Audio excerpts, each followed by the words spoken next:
This engineering college specifically.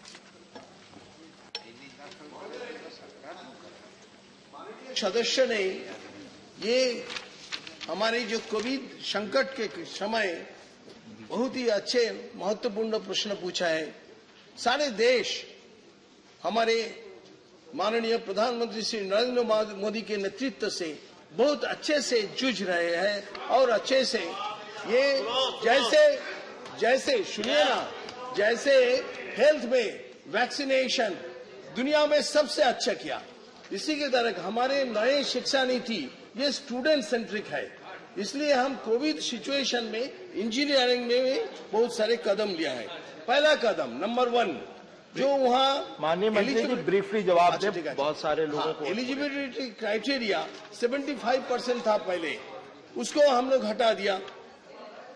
जो JEE advance में वो 75% था, उसको हटा दिया और 1 एडिशनल चांस भी दिया। 2020 में जो रजिस्टर्ड किया लेकिन परीक्षा में अपियर नहीं हो पाई, उसको हम लोग मौका दिया। इसके छोड़कर 2021 में जेई मेन में तो हम 4 बार परीक्षा हुआ और इसके साथ एआईसीटीई के द्वारा इस बार 13 लैंग्वेज में हमारे जेई परीक्षा हुआ। Thank you. Professor Manoj Kumar Jha. शुक्रिया उपसभापति महोदय। मेरा आपके माध्यम से माननीय मंत्री जी से प्रश्न है कि हाल के वर्षों में आईआईटीज में और कई सारे यूनिवर्सिटीज में नॉन फाउंड सुटेबल इस्तेमाल किया जा रहा है। ये मनोवृत्ति एक प्रवृत्ति का हिस्सा बनती जा रही है, खास तौर पर SC, ST and OBC appointment में। क्या सरकार इसको संज्ञान में लेकर के कुछ बेसिक इंटरवेंशन करने को सोच रही है? महोदय, माननीय सदस्य को ये बताने चाहता हूं मैं कि हमारे राष्ट्रीय शिक्षा नीति ये इंक्लूसिव है, ये माने accountability and to all. Naturally ये हम लोग सबको लेकर ही चलते हैं। ये हम लोग हमारे संज्ञान में है। हम विकास Ranjan Bhattacharya. 6,535 sanctioned posts are lying vacant in the central universities, which includes IIT and other institutes of technology. What steps are going to be taken to fill up these vacancies? Thank you. Which is more fundamental. Thank you. Thank you. हमारे appointment of teacher is a continuous process, and in our national education policy,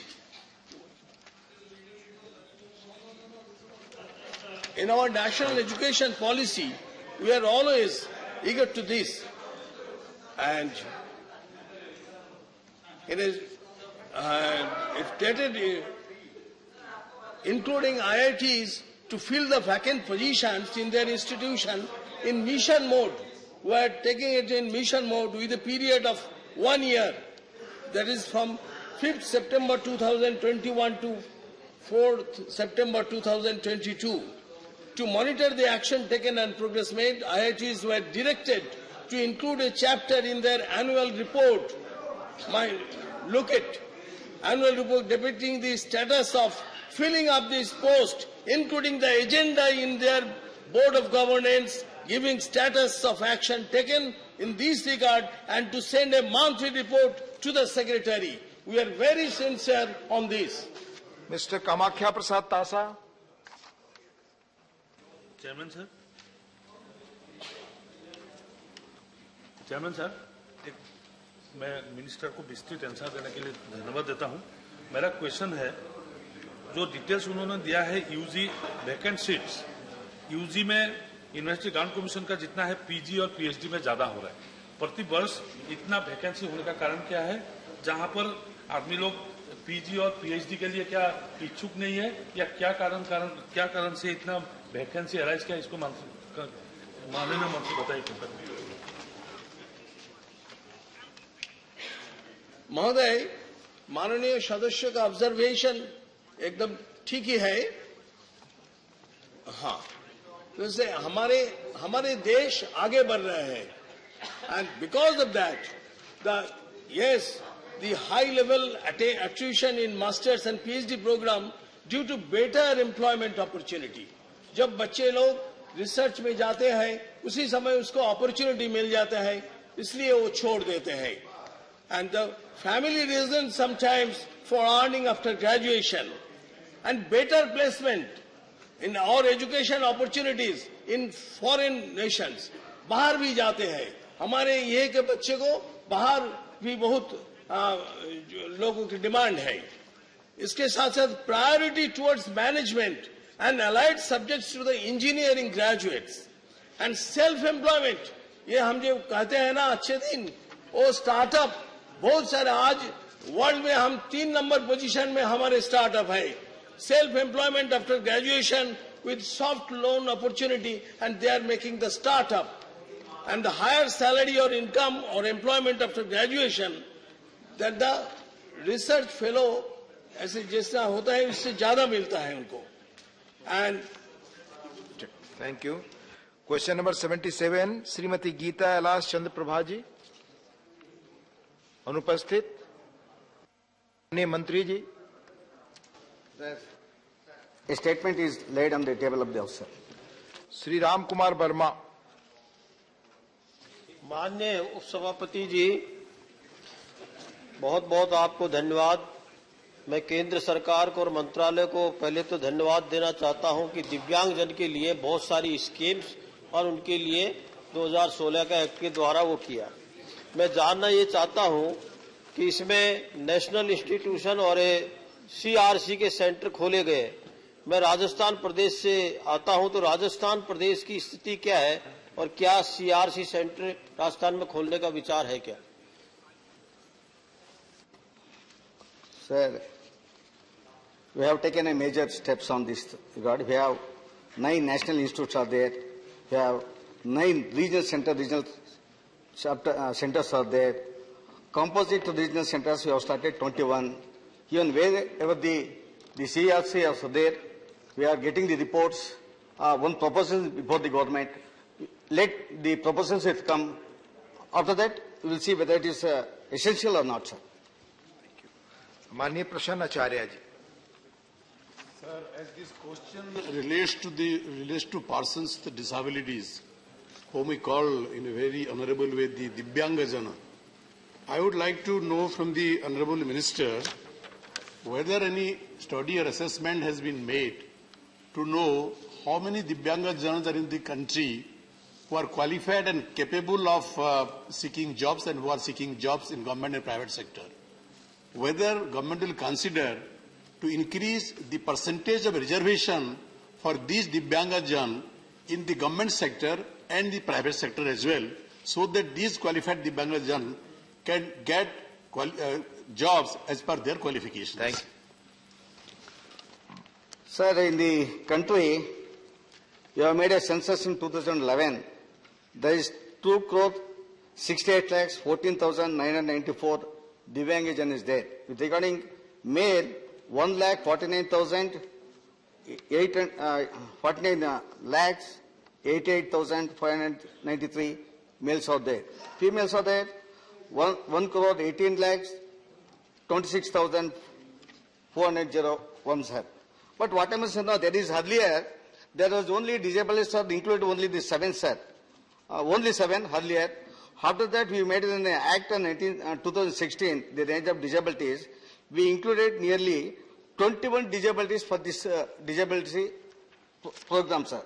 But we have increased this reservation policy from 3% to 4% reservation in the employment as well in the private sector also, sir. We are looking, we have no any statistics from there, sir.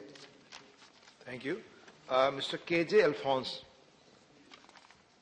To know from the Honourable Minister whether they would be able, government would be able to provide free artificial limbs to all those who are required. There are a very large number of people who, if it is provided, sir, they could have a life.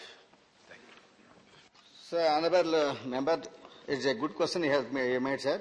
Under ADIP scheme, grants in aid from 7 years, we have spent nearly 1,311 crores was utilized during the last 7 years. Current year benefited nearly 21,59,000 lakh people were benefited, sir.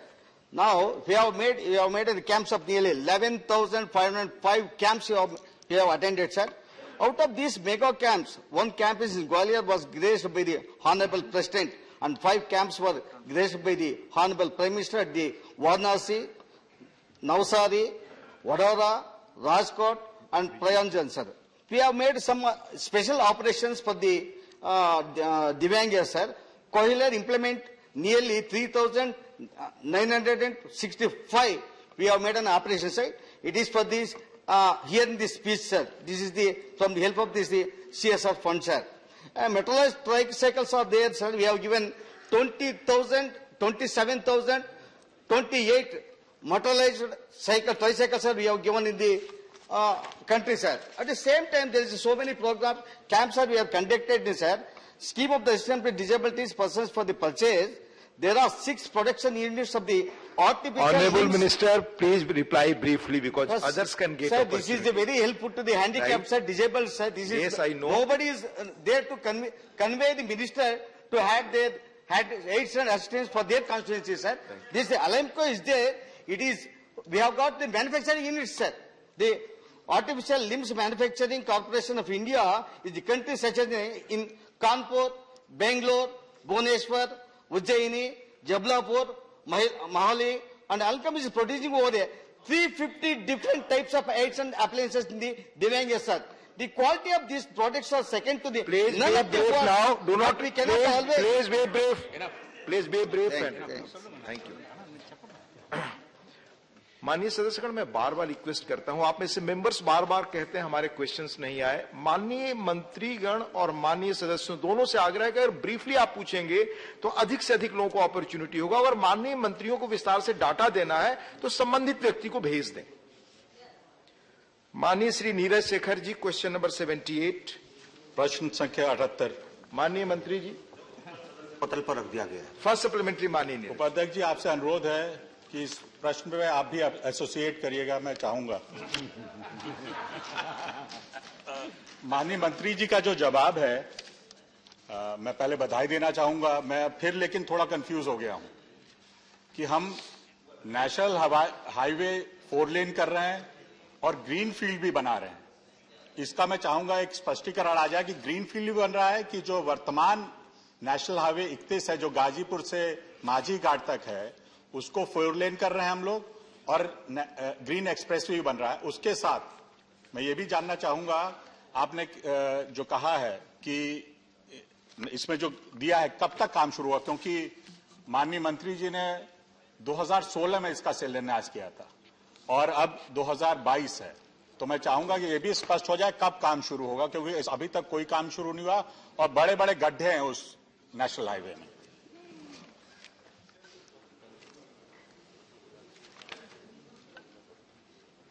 Sir, ये जो road के बारे में जिक्र कर रहे हैं, एक पुराना रोड है जिसके बारे में माननीय सदस्य की सक्रियता से उसके ऊपर तकरीबन 81 करोड़ का काम शुरू हो चुका है, क्योंकि वो रोड काफी खराब हालत में थी। उसके बाद इस चीज के ऊपर विचार किया गया कि क्या इस रोड के अलावा हम एक छोटी रोड बना सकते हैं जो उसका रास्ता थोड़ा छोटा हो। इसलिए एक नया ग्रीनफील्ड अलाइनमेंट बन रहा है जो कि शुरू होकर गंगा पार करके जाएगा और इसके अंदर एक स्पर दिया गया है जो कि बक्सर तक जाएगा। ये जो रोड जो नया जो हमारा 4 लेनिंग है गाजीपुर से बलिया और यूपी बिहार बॉर्डर तक, इसमें डीपीआर बन चुकी है, 4 लेन का रोड होगा और इसके ऊपर जल्दी काम शुरू हो रहा है क्योंकि डीपीआर इसकी बन चुकी है। इसके अंदर एक चीज के लिए लैंड रिक्वायरमेंट जो है 3A हो चुका है, 3D होना बाकी है। हम 3D इसलिए रुके हुए हैं क्योंकि पूर्वांचल एक्सप्रेसवे का एक हिस्सा इसी के साथ जा रहा था, तो दोनों के बीच में तालमेल करने के लिए, ताकि सरकार का पैसा एक ही जगह पर लगे, एक ही अलाइनमेंट के अंदर 2 रोडों का कोई फायदा नहीं था, इसलिए थोड़ी सी उसमें देरी है। जहां तक please do not talk like this. You are not supposed to talk like this, Mr. Please reply. दूसरा जो कि पुराना जो कि हमारा नेशनल हाईवे 31 है, इसके ऊपर काम शुरू हो चुका है। जैसे मैंने बताया 130 किलोमीटर का है और तकरीबन 81 करोड़ रुपया इस पर सैंक्शन हो चुका है, काम चालू। Thank you. Second supplementary. Greenfield expressway बनेगा। सेकंड सप्लीमेंट्री माननीय Neeraj ji, second supplementary.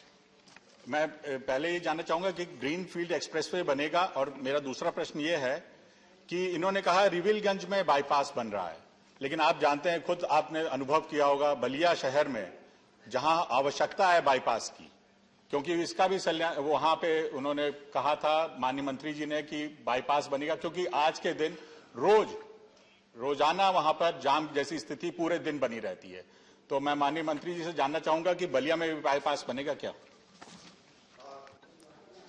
Sir, जो पहला इनका सवाल था कि क्या दोनों रोड बन रहे हैं, उसका उत्तर है दोनों बन रहे हैं। ग्रीन फील्ड भी बन रहा है, पुराने वाले को ठीक किया जा रहा है। दूसरी चीज जो कि जहां तक बलिया का सवाल है, पहले प्रपोजल था कि बलिया के अंदर एक ओवरब्रिज दिया जाए, एलिवेटेड सेक्शन दिया जाए, उसके लिए वहां पर स्थान कम है, इसलिए बाईपास का प्रावधान है। साथ ही आगे जाकर रेवलगंज का बाईपास भी बनेगा, ताकि शहर को बाईपास करके हम उसको आगे रोड से मिला सकें और उसको आगे हाजीपुर तक ले जा सकें। बलिया के कंजेशन के लिए जरूरी था कि इसमें बाईपास बने, वो बाईपास ग्रीनफील्ड एक्सप्रेस का बने। धन्यवाद। माननीय M Shanmugam ji, question relates to NH of Gazipur to Hajipur. Your question is related to this, then you can ask. Sir, please. I want to ask please. a question please. regarding the national highways. It's related to Gazipur to Hajipur, sir. Sir, I want to ask the question of the Tamil Nadu. Ramila Vichar bhai. Bara. It is a national highway, sir. Sir, he is not asking about Tamil Nadu. He wants to ask question about. Sir, this question relates to Gazipur to Hajipur. I have made it clear. Sir, I am asking and this is the highways. convention and rule of the Sir, House. I am asking Please. national highways, sir. Please. What is the progress Shri Kanak of the... Medla Ravindra Kumar, your question is Gazipur to Hajipur. No, my lord, regard to highways. Come to the next question. Ask on the next question, I will give you opportunity. Question number 80, Dr. Vinay P. Sahasrabuddhe. Dr. Vinay Sahasrabuddhe, please. Question number 80. Question number 80. Sir, statement is laid on the table of the House. Question number 80. It's for 16.7.3. Question, Mani Mantri ji. Sir, the answer. First supplementary. Yeah, that is what I'm saying. So the answer very clearly shows that for whatever the reason, but the polytechnics and ITIs in Maharashtra, who were provided with a huge amount of financial support. It's postponed, already postponed, coming on 16.3. It's mentioned.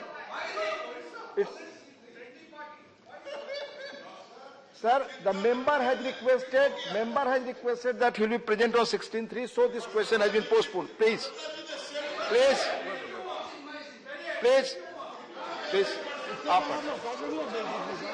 Sir, मेरा supplementary ये है कि महाराष्ट्र के polytechnic और ITIs को बहुत अच्छे तरीके से केंद्र सरकार ने आर्थिक सहायता मुहैया कराने के बावजूद महाराष्ट्र के पॉलिटेक्निक और आईटीआईज उस सहायता का सरकार की लापरवाही के कारण शायद उपयोग नहीं कर पा रहे। जैसे इस जवाब में बताया गया है कि 130 करोड़ महाराष्ट्र को दिया गया था, मगर 18 से लेकर 21 तक कोई उपयोग नहीं किया।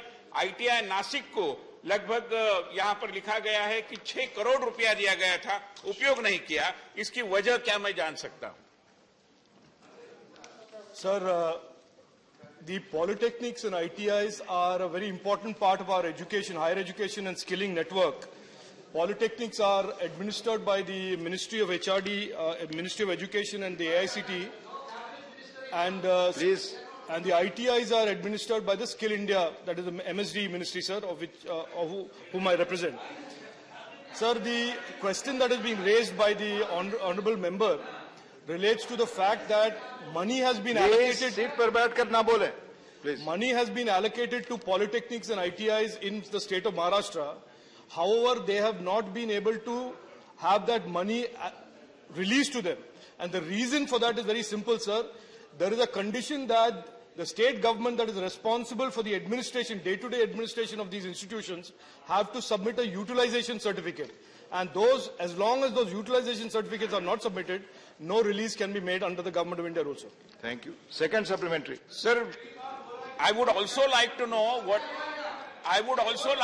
sir, what are the reasons for their inability to provide the utilization certificate? Not going on records, please. Whether, sir, there are any allegations of maladministration and corruption which is rampant in Maharashtra. I would like to know whether there are any allegations pertaining to corruption and maladministration in Maharashtra. The not providing of utilization certificates is certainly a matter of concern, because these relate to education and skilling institutions that relate to and that affect the lives of youth. So if the member has any information relating to why these utilization certificates are not forthcoming, I would invite him to submit the same to me, and I will look into it, sir. Thank you. Manya Shri Anil Desai ji. Sir, Honorable Minister has given a very elaborate answer regarding the provisions which are made in especially polytechnics and ITIs, which come under Skill Development Ministry. And my colleague, while saying that he has question, please, blatantly, no, I want to make a mention. Blatant accusations on the Maharashtra government is absolutely not tenable, and it is not accepted, because the fact of the matter in this answer, whatever is given by the Honorable Minister, mentions that these are the things which come from the centre and provisions to be Are you not asking questions? I am asking the Minister, sir, to you. Can Minister say, or can Minister give me answer on this, that there are several private polytechnics are there after the Skill Development Ministry has instituted and given impetus to this particular sector to generate employment in the state. Brief, and there is nothing of state government as such. And even I would like to ask the Minister to see from the Maharashtra government, even I know please put question, otherwise I'll move to other polytechnics and ITIs have time and again asked for the assistance, which have not come. Are you asking your question or not? What is the answer for neglecting state of Maharashtra? Question Dr. V. Sivdasan, please. Development centers are very less now, so the Adivasis and Dalits. It's not explanation. Are facing lot of questions. You are supposed to ask a question. You reply. Please. Whether government has any plan to start new skill development centers in Adivasi areas, rural India. Please. माननीय मंत्री, आप बताएं. माननीय सदस्यगण, आपको सवाल पूछने हैं, आप 0 आवर नहीं पढ़ रहे हैं, कृपया सवाल पूछिए. Please. सवाल, question. His answer and his answer you give. Please. He is replying to that. You go and listen. This question. His question you reply if you feel. Please.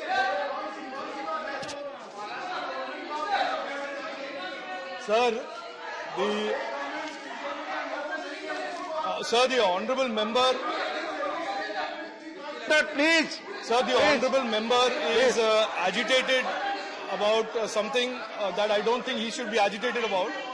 The question was why, when money has been allotted to certain institutions that are important for the development of skilling and education. He is replying. He is replying to that. So I clarified that the utilization certificates have not come from Government of Maharashtra. And it is important for the member to make sure that the utilization certificate comes. Because this money is allocated, to the... Now, B. Sivdasan's reply. Sir, I would urge through you, sir, to request the member to ask the Government of Maharashtra to submit the utilization certificate so that the funding can be released. That is all. That is over. Sir, B. Sivdasan reply. Yes, sir, B. Sivdasan. The question by... Reply. Sir, as far as the question by Honourable Member Shivdasan is concerned, sir, this question pertains to Maharashtra, it pertains to ITIs and polytechnics, and he is asking questions about the broader Skill India network. I can assure him, sir, that we are very focused on growing the Skill India and taking it to every cluster, including tribals of India. So if there is any specific information he wants, he is welcome to visit me in the office and I will share it with him, sir. Question number 81, Shri Rakesh Sinha. माननीय मंत्री जी,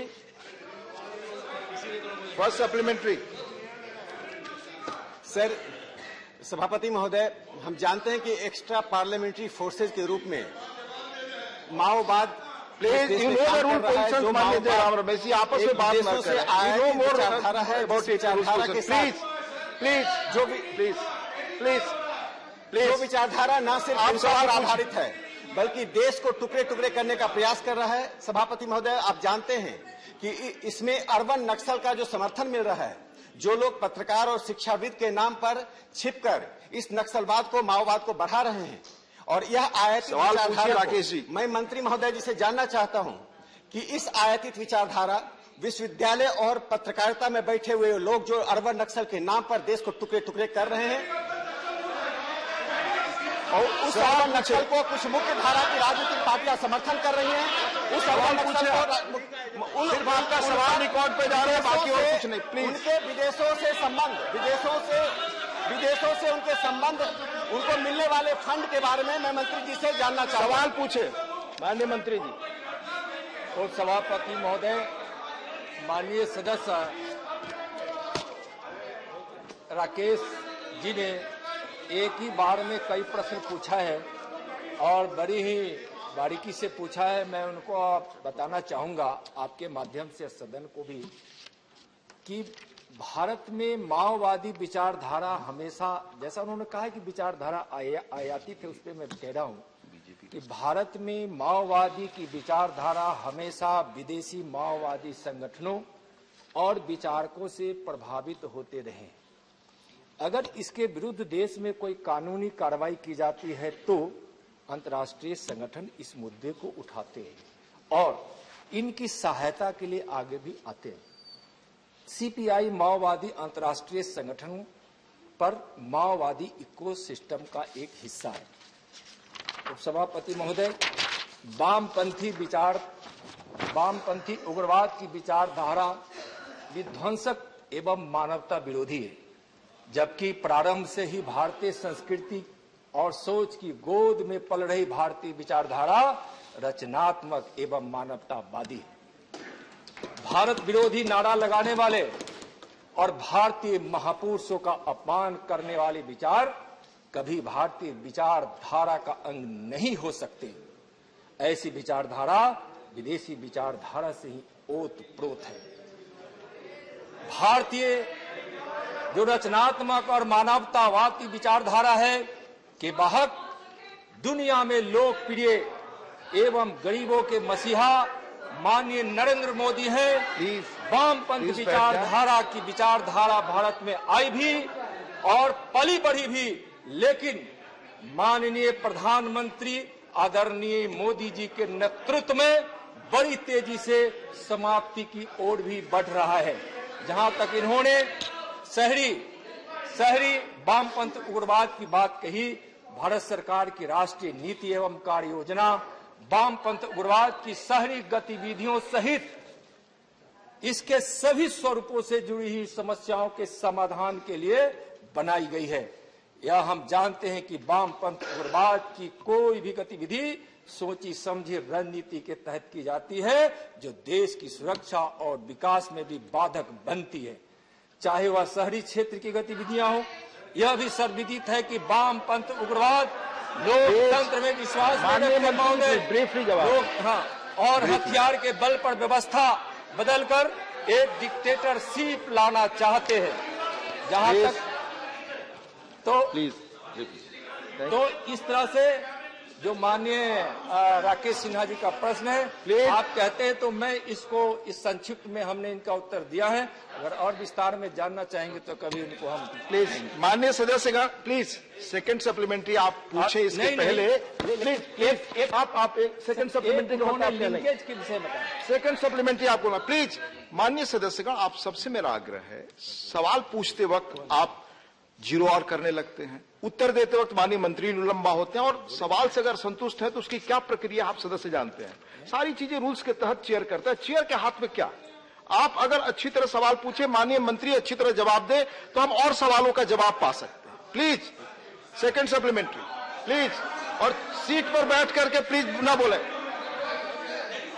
question hour में point of order नहीं झांसा, please बैठ जाए, please no point of order in question hour, please सभापति आप बैठे, सभापति महोदय आप बोले, सिर्फ आप, it's not going on record, please आप बोले। 2015 में सरकार ने नेशनल पॉलिसी एक्शन प्लान के तहत सिक्योरिटी ड्रिवन अप्रोच से वेलफेयर ड्रिवन अप्रोच की ओर ले गया, जिससे नक्सलवाद पर बहुत नियंत्रण हुआ। मैं मंत्री जी से जानना चाहता हूं कि विगत वर्षों में सरकार के द्वारा उठाए गए कदम से 60 जिलों में जो नक्सलवाद फैला हुआ है उस पर क्या प्रभाव पड़ा है। उसके साथ साथ सभापति महोदय, धन्यवाद, एक सवाल हो गया आपका। सभापति महोदय, मैं इतना कहना चाहता हूं कि जो लोग अर्बन नक्सलवाद को लेजिटिमेसी देते हैं वो देश के साथ अन्याय कर रहे हैं, और मुख्य धारा की राजनीतिक पार्टियों को ऐसा काम नहीं करना चाहिए। राकेश जी, एक सवाल हो गया, प्लीज संक्षेप में माननीय महोदय। संक्षेप में बोल रहा हूं। माननीय मोदी जी की सरकार ने वामपंथी उग्रवाद की समस्या को प्रभावी तरीके से हल करने के लिए राष्ट्रीय नीति और कार्य योजना को 2015 में मंजूरी दी,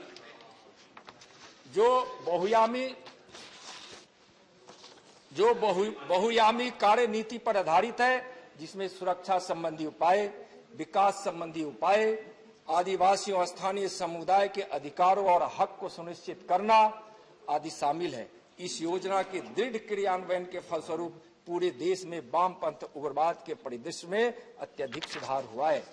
महोदय, इसके परिणाम स्वरूप हिंसा की घटनाओं में, जैसा जानना चाह रहे थे, विगत कुछ वर्षों से, मैं चाहूंगा कि उसको मैं संक्षिप्त में बताऊं। हिंसा की घटनाओं में 70% की उल्लेखनीय कमी आई है, जो वर्ष 2009 के 2028 के उच्चतम स्तर से घटकर 2021 में 509 हो गई है, 509। इसके परिणाम स्वरूप मौतों में तो कमी आई ही है, भौगोलिक विस्तार में भी इसमें कमी आई है। इसी तरह परिणामी मौतों की संख्या 2010 के 1005 के अब तक के उच्चतम स्तर से 85% घटकर 2021 में 147 हो गई है, 147।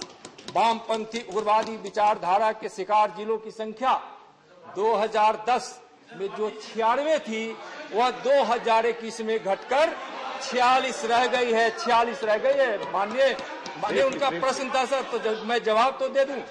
वर्ष 2013 के परिदृश्य में 2021 में हिंसक घटनाओं में 55.2% की कमी 1136 से घटकर 509, और वामपंथी उग्रवाद से संबंधित मौतों में 50.4% कमी, यानी 397 से घटकर 147 हो गई है। माननीय मंत्री जी, डिटेल रिपोर्ट है तो भेज दे प्लीज। Conclude latest. मैं कंक्लूड कर रहा हूं आप महोदय। और सशस्त्र माओवादी काडरों के खात्मे में 36% की वृद्धि, यानी 100% से 126 हुई है। दूसरी ओर सुरक्षा बलों के जवानों के हताहत होने में 56.5% की कमी, 155 से घटकर 50। माननीय मंत्री जी, 50 पर आंकड़े, बस मैं कंक्लूड कर रहा हूं महोदय।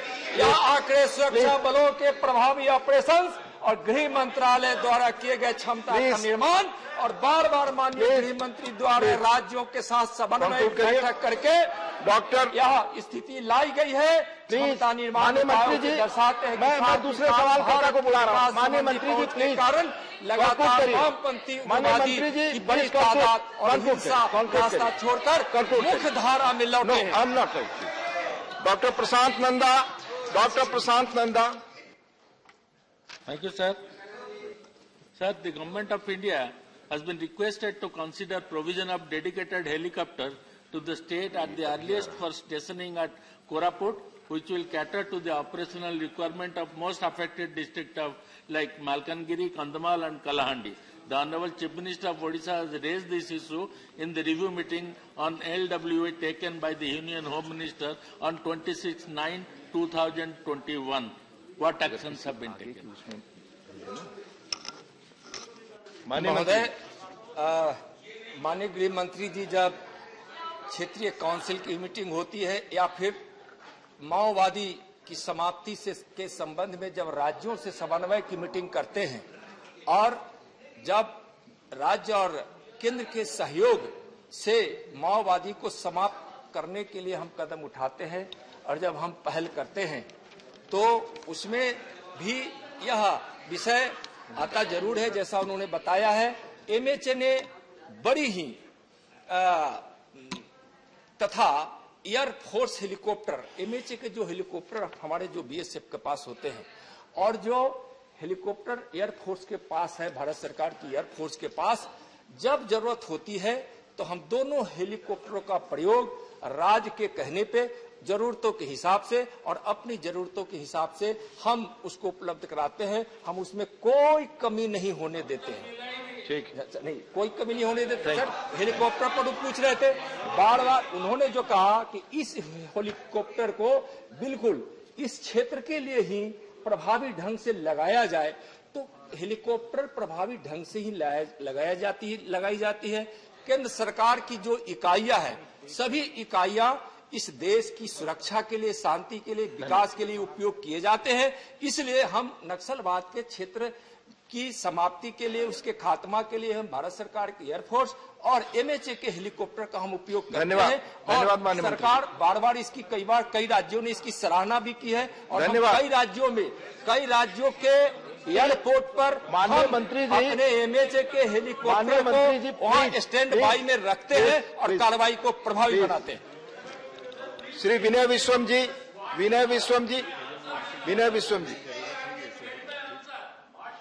यू नो कि अगर माननीय मंत्री जी के सवाल आपके अपेक्षा के अनुसार नहीं है तो there are rules for that, follow that. Please माननीय Vinay Viswam ji, please. Yes, your question will come on record, Vinay ji. Yes, please. Sir, thank you.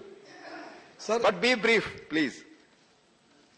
Not so unbrief like that.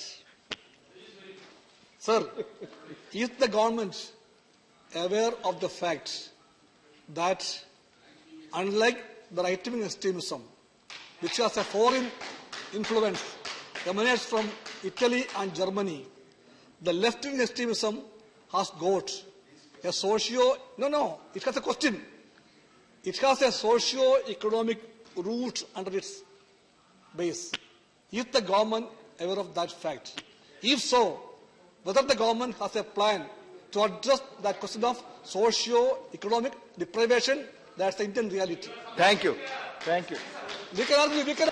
सभापति महोदय, 1 minute. Please. माननीय मंत्री सभापति महोदय,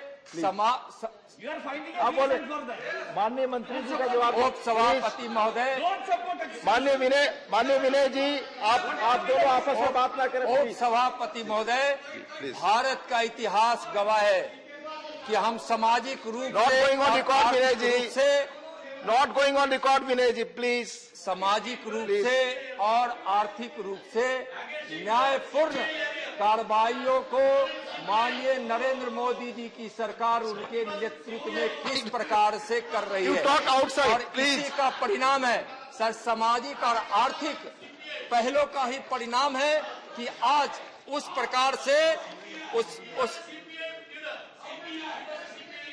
यू प्लीज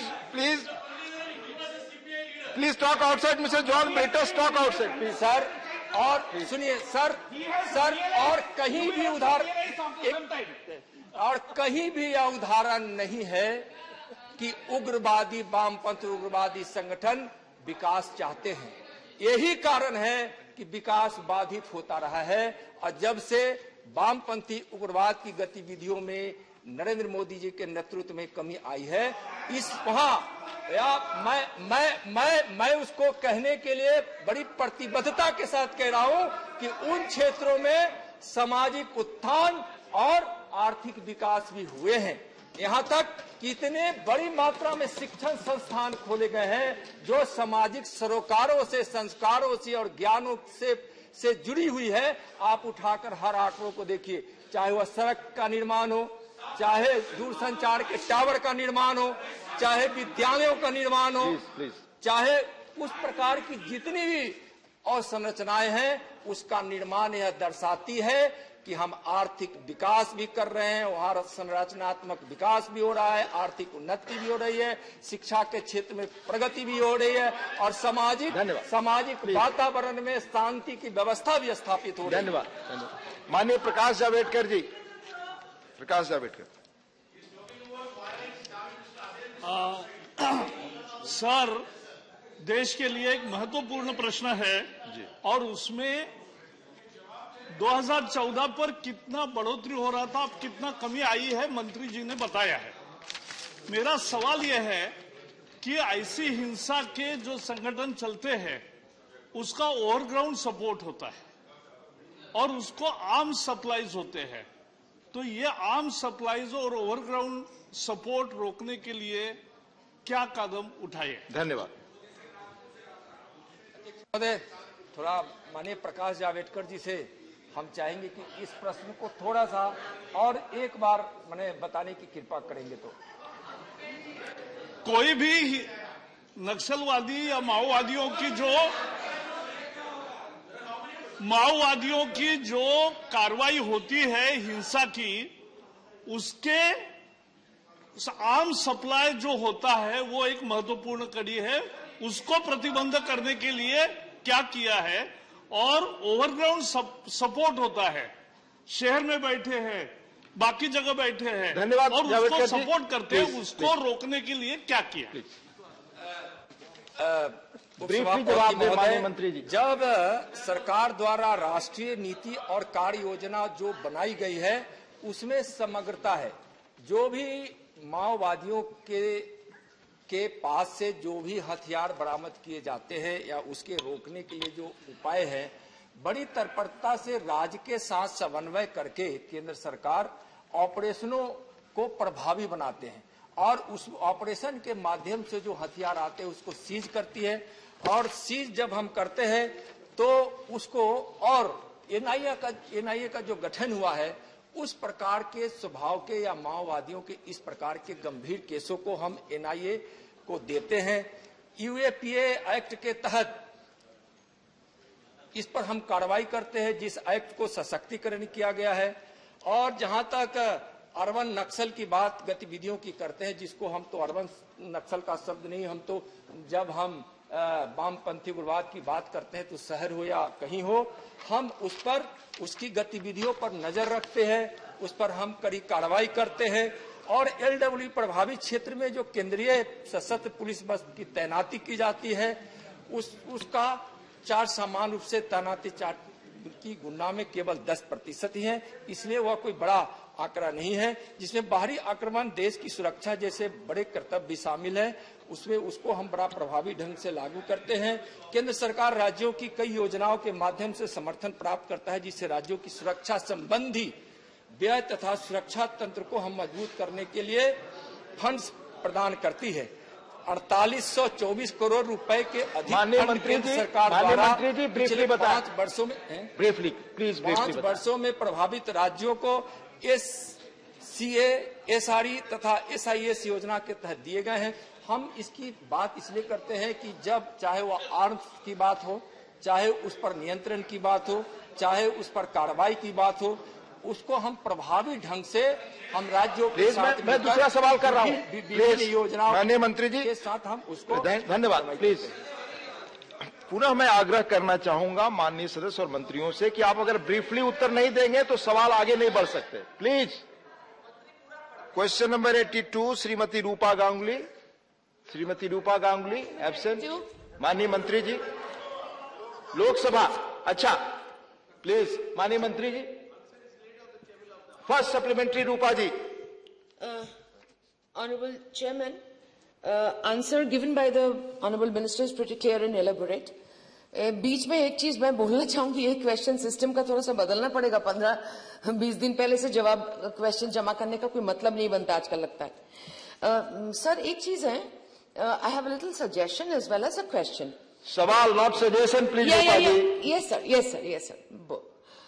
एक तो question है, जैसे नॉर्मल चीज होते हैं, स्कूल के बाहर जो बच्चे को भर्ती करने और वापस ले जाने के लिए जो पेरेंट बैठे रहते घंटों भर, उनके वहां कुछ एक ट्रेनिंग सिस्टम या कुछ वॉलंटरी सिस्टम किया जा सकता है जहां पे गार्जियंस को इन्वॉल्व किया जाए।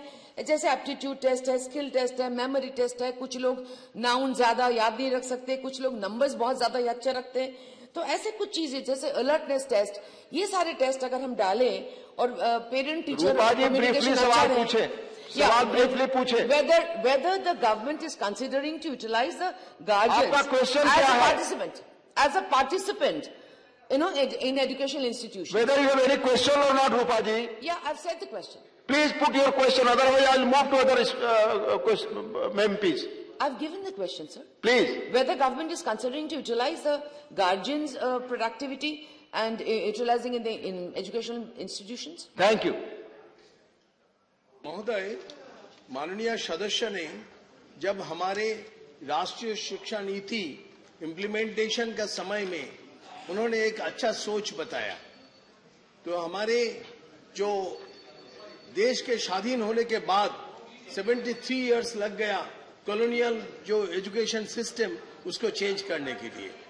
माननीय प्रधानमंत्री नरेंद्र मोदी के नेतृत्व में हम नया शिक्षा नीति नेशनल एजुकेशन पॉलिसी 2020 लॉन्च किया और इसके तहत इसमें जो पैरा 2.7, पैरा 2.9, पैरा 3.6, पैरा 3.7, इसमें जो एसेंस है, हमारे प्रधानमंत्री जी ने पहले से ही जो देश को आगे बढ़ने के लिए सबका साथ, सबका विकास और सबका विश्वास, ये जो स्लोगन दिए थे, उसके बाद ये आजादी का अमृत महोत्सव पर सबका प्रयास ये भी जोड़ दिया। तो इसमें हम लोग जो गार्जियंस जो बैठे हैं, इसके हम लोग एक विद्यांजलि एक पोर्टल बनाया है। ये विद्यांजलि पोर्टल में जो स्कूल्स वो भी रजिस्टर करेंगे और जो सारे गार्जियन सलामनी वो भी रजिस्टर करते हैं। हम सदन को बता के मैंने भी खुश होंगे। अभी स्कूल्स 1,23,868 स्कूल ने रजिस्टर किया। अभी वॉलंटियर्स 16,686 रजिस्टर्ड किया और जो स्कूल्स चिल्ड्रन इम्पैक्टेड वो भी 11,644। Thank you. Second supplementary Rupa ji. Question second supplementary. Yes sir. Moral education में ये घर और स्कूल्स के एक साथ डेवलपमेंट के लिए कैसे कैसे क्या क्या किया जाए और थोड़ा सा इलेबोरेटली बोलिए। Thank you. मॉडल एजुकेशन में हम बहुत सारे स्टेप्स अकॉर्डिंग टू एनईपी दिए हैं। इसमें जो है हमारे करिकुलम में critical thinking, ethical reasoning, traditional Indian values, constitutional values. Constitutional values means इसमें सेवा है, अहिंसा है, स्वच्छता, सत्य, निष्काम कर्म, शांति, सैक्रिफाइस, टॉलरेंस, ऐसे बहुत कुछ है। Pluralism, righteous conduct, gender sensitivity, respect for elders, respect for all people, ये सारे करिकुलम में है। हमारे एनसीईआरटी ने बहुत सारे किताबें बनाए। हम पहले जो नैतिक शिक्षा नीति एक सब्जेक्ट के रूप में देखते थे, अभी हमारे होल स्कूल अप्रोच हो गया। सबके अंदर ये नैतिकता, मॉरल एजुकेशन रहेगा। धन्यवाद। माननीय श्री जवाहर सरकार जी। Sir, the honourable member had asked a very specific question. Is there a moral education course or not? There's a lot of complicated reply with a lot of information that has come in, but the question is not answered.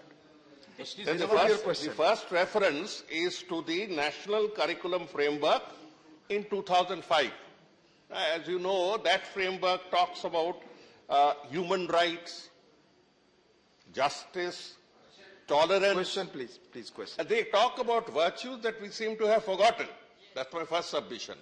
And during that phase, 2000 phase, certain textbooks did mention moral education. But whether they are in use, because the NCERT produces a lot of books, whether they are in use is not stated. Then we come to the next one. Sir, please put your one question. The question is, yes. let him come up and say. Yes, please. In the end, the question is passed on to the state, saying this is a concurrent subject. The question that was asked was a very pointed and a very direct one. Let him say that we are having moral education course, because moral education is a very flexible term. Intolerance can also be a moral education, please. Whatever can be. We are doing this on the basis of such and such values in such and such place. बाद में भी जवाब दे सकते हैं, ऐसी क्या? Please, thank you.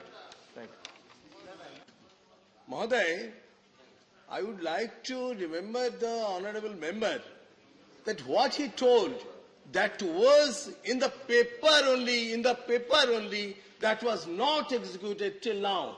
But our government, what has done, that is being executed. And that I would like to speak, that moral education is in all aspects of the curriculum. It is in all the curriculum, across all textbooks and subjects. And there are so many things. Yes, I can show you. This is so many things, not in the books. It is being inculcated in all schools, even in the UGC guidelines to the higher education also. Everybody will follow it in practical. Thank you. माननीय जुगल सिंह लोखंडवाला. धन्यवाद उपसभापति महोदय. मेरा आपके माध्यम से माननीय मंत्री जी से प्रश्न है कि आईटी का जो अभी टेक्नोलॉजी का जमाना है, तो प्राथमिक विद्यालय के बच्चों के लिए आईटी का इंफॉर्मेशन टेक्नोलॉजी का कोई सब्जेक्ट या तो उनको पढ़ाने के लिए कोई प्रावधान है?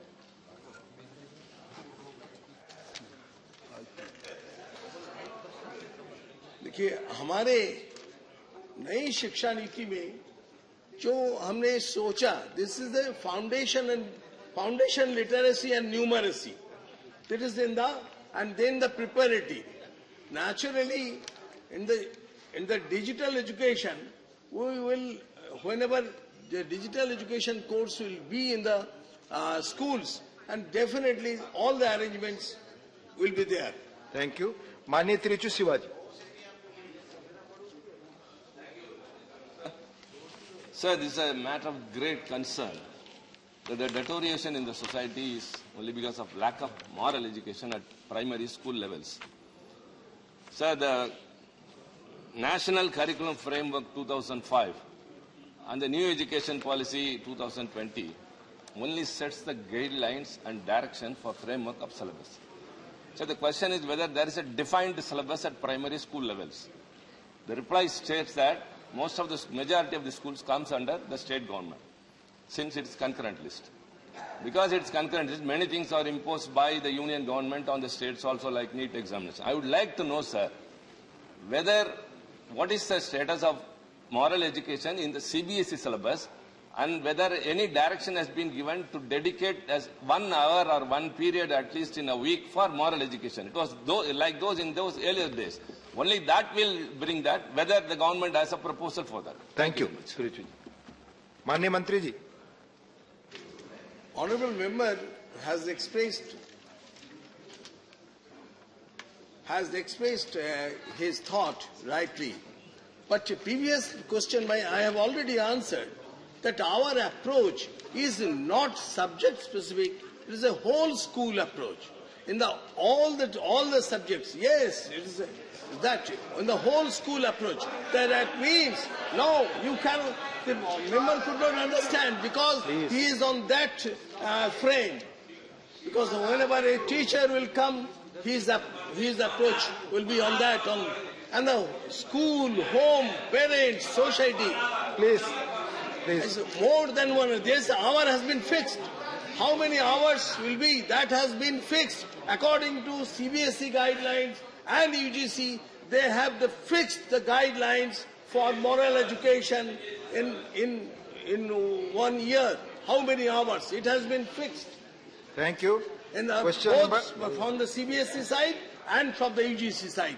Yes, it has been fixed. Thank you. Question number 83, Mani Shri MB Shreyans Kumar. Yes. Honorable Minister, Mani Mantri ji.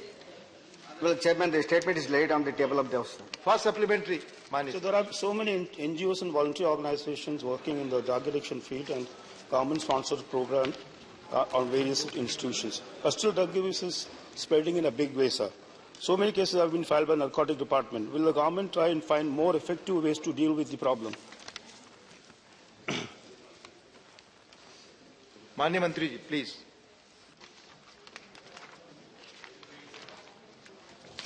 Sir, in a way, whether the survey is conducted before the national survey in the pattern substance used in the 2018, sir, the survey is pattern trends and substance use of committed by the Minister of Social Justice and Empowerment for the collaborate with the United Nations Office on Drugs and Crime was conducted 2004, sir. The household survey was comprehensive and study report that was prevails current use of alcohol 21%, sir. Cannabis is 3%, sir. Amphetamines is 7%, sir. Among men and age 60 years, among the current users, about 26 school alcohol users were reported to be dependent, sir. While 25% cannabis use. Please. I have already explained the process. If you are not satisfied with the answer, please follow that. Yes, we have taken so many steps, sir. We have started. We have Navchetana models, how we will generate awareness regarding effective substance abuse, sir. We have done number of Nasha Mukta Bharat Abhiyans in the country, sir. We have some Navchetana program for the school children between the age of 11, 18 years, teachers-led intervention, sir. Navchetana one-day awareness generation, the preventive education programs, school children at class between 6th and 8th, sir. The program for the awareness to follow up the schools, children from the class. Time is over. Now this is discussed. Discuss. Mr. Muhammad Abdullah, please continue. Please continue. Please continue. Please continue your speech. Thank you, Deputy Chairman, sir. Sir, the time was allotted 15 minutes for me, but yesterday, when I was in my 10th minute, it was interrupted. So today I need 2-3 minutes more, sir. Today 2-3 more minutes. Sir, the budget imposes 30% tax on the transaction of cryptocurrency, sir. To note here, the cryptocurrencies are not yet legalized in this country, but the taxation states that it is legal only by paying tax. It is still illegal, but it tells if you pay the tax, it will become legal. Though it is become legal, there is no regulatory body for cryptocurrency. Still, there is no any regulatory body cryptocurrency. Yesterday also I asked another one thing. You can sell the drugs which is illegal. Sir, please order in the house, sir. Sir, house to order. Please, आपस Mahesh Poddar, please आपस में बात न करें. Yesterday also I asked, sir. Please. We can sell the drugs which is illegal. If you pay a tax, it will become legal. But there is no any regulatory body. Do you find any difference between these two, sir? Selling the drugs and cryptocurrency, tax on cryptocurrency. Is there any system that exists in the world like this, sir? There is a practice of taxing legalized system across the world. I mean, whether any tax is implemented, it comes along with an act. It comes along with an act. Any tax implemented, it comes along with an act. Even some acts may be implemented without the tax component. For instance, I like to remind from the past the Salt Tax an act with the tax component and the Self-Respect Marriage of Tamil Nadu an act without the tax component. But for the first time ever in the history of the world, sir, the first time ever in the history of the world, our union government is there to enforce the tax without any act. There is no act for any such act for the cryptocurrency, but tax is there. Yeah. Also one thing, sir. I am amazed to see the financial advisors of this union government, who are the world foremost sages. This is because they advised that sanitary napkins should be taxed at 12%, but for diamond it has been reduced to 5%. My friend Priyanka Chaturvedi is there. Mausam Noor Madam is there. Madam Rajini is there. You ask any of them, which is the important for a girl? It is a sanitary napkin or a diamond? Which is the important for one? Lakhs and crores of our sisters in this country, they are badly needed. And they are unable to buy a single pack. But the 12% of the tax has been imposed on that. Honorable Sir, the stepmotherly treatment of Tamil Nadu and the Tamilians by the Union government stands exposed again in this budget. One of the long-standing demands from the Delta district of Pudukkottai is the opening of a new railway line to Thanjavur from Pudukkottai. The survey, which has been completed and submitted by the British just before independence. This government has failed to take concrete steps to take the Delta district of Tamil Nadu into confidence, and this is evident not only in the railways department, but also by the ghost of the hydrocarbon projects, which is still hunt the farmers. Hundreds and thousands of people from Tamil Nadu cutting across caste and religion have contributed not just to the nation, but to the entire world. The Union government is acting with a vendetta against us. Sir, due to the paucity of time, I am now in the last part of my speech. To sum up, presenting a budget, especially in the midst of an economic crisis, it is an opportunity to communicate a government vision for the country. This budget fails to do and is completely disconnected from the ground reality. Instead of tackling the problems at hand, the Union government is diverting attention away by feigning to plan India at 100. The budget did not have any mention of the increasing problem of inequality that the country is facing now. Also, it is not focused on two of the country's most pressing problems, the unemployment and the crisis affecting agriculture and the informal sector. Also, it is a fact that a few billionaires and a few large companies have benefited greatly, multiplying their profitability and assets. Even as a pandemic has devastated the lives of hundreds of millions. The Oxfam reports reveals that 80% of households in the country suffered a decline in their income in the year marked by the tremendous loss of life and livelihoods, whereas on the other side, the number of Indian billionaires grew from 102 to 142. This remains one of the popular saying about the budget. I don't read the budget, but anyway, you can say the poorer are let down, the salaried class is hit hard, and the budget is sell out to the rich. The rich get richer and the poor get poorer.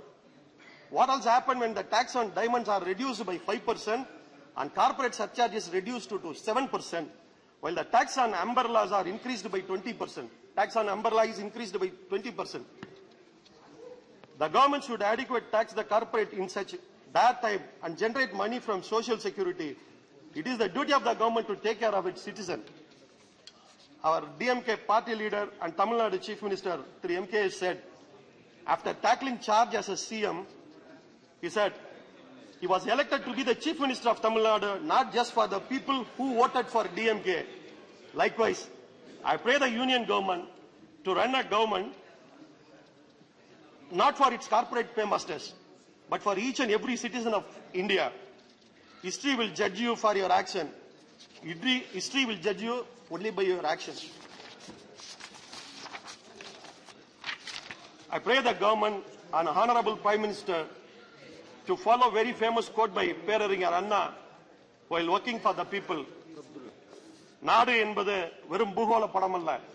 நாடு என்பது வெறும் பூகோள படமல்ல. அங்கு வாழுகின்ற மக்களின் உணர்ச்சிகளின் தொகுப்பு. The meaning is, the country is not just a geographical map. The country is not just a geographical map. It is an emotional sum of the people who lives there. So I kindly request the government to consider it.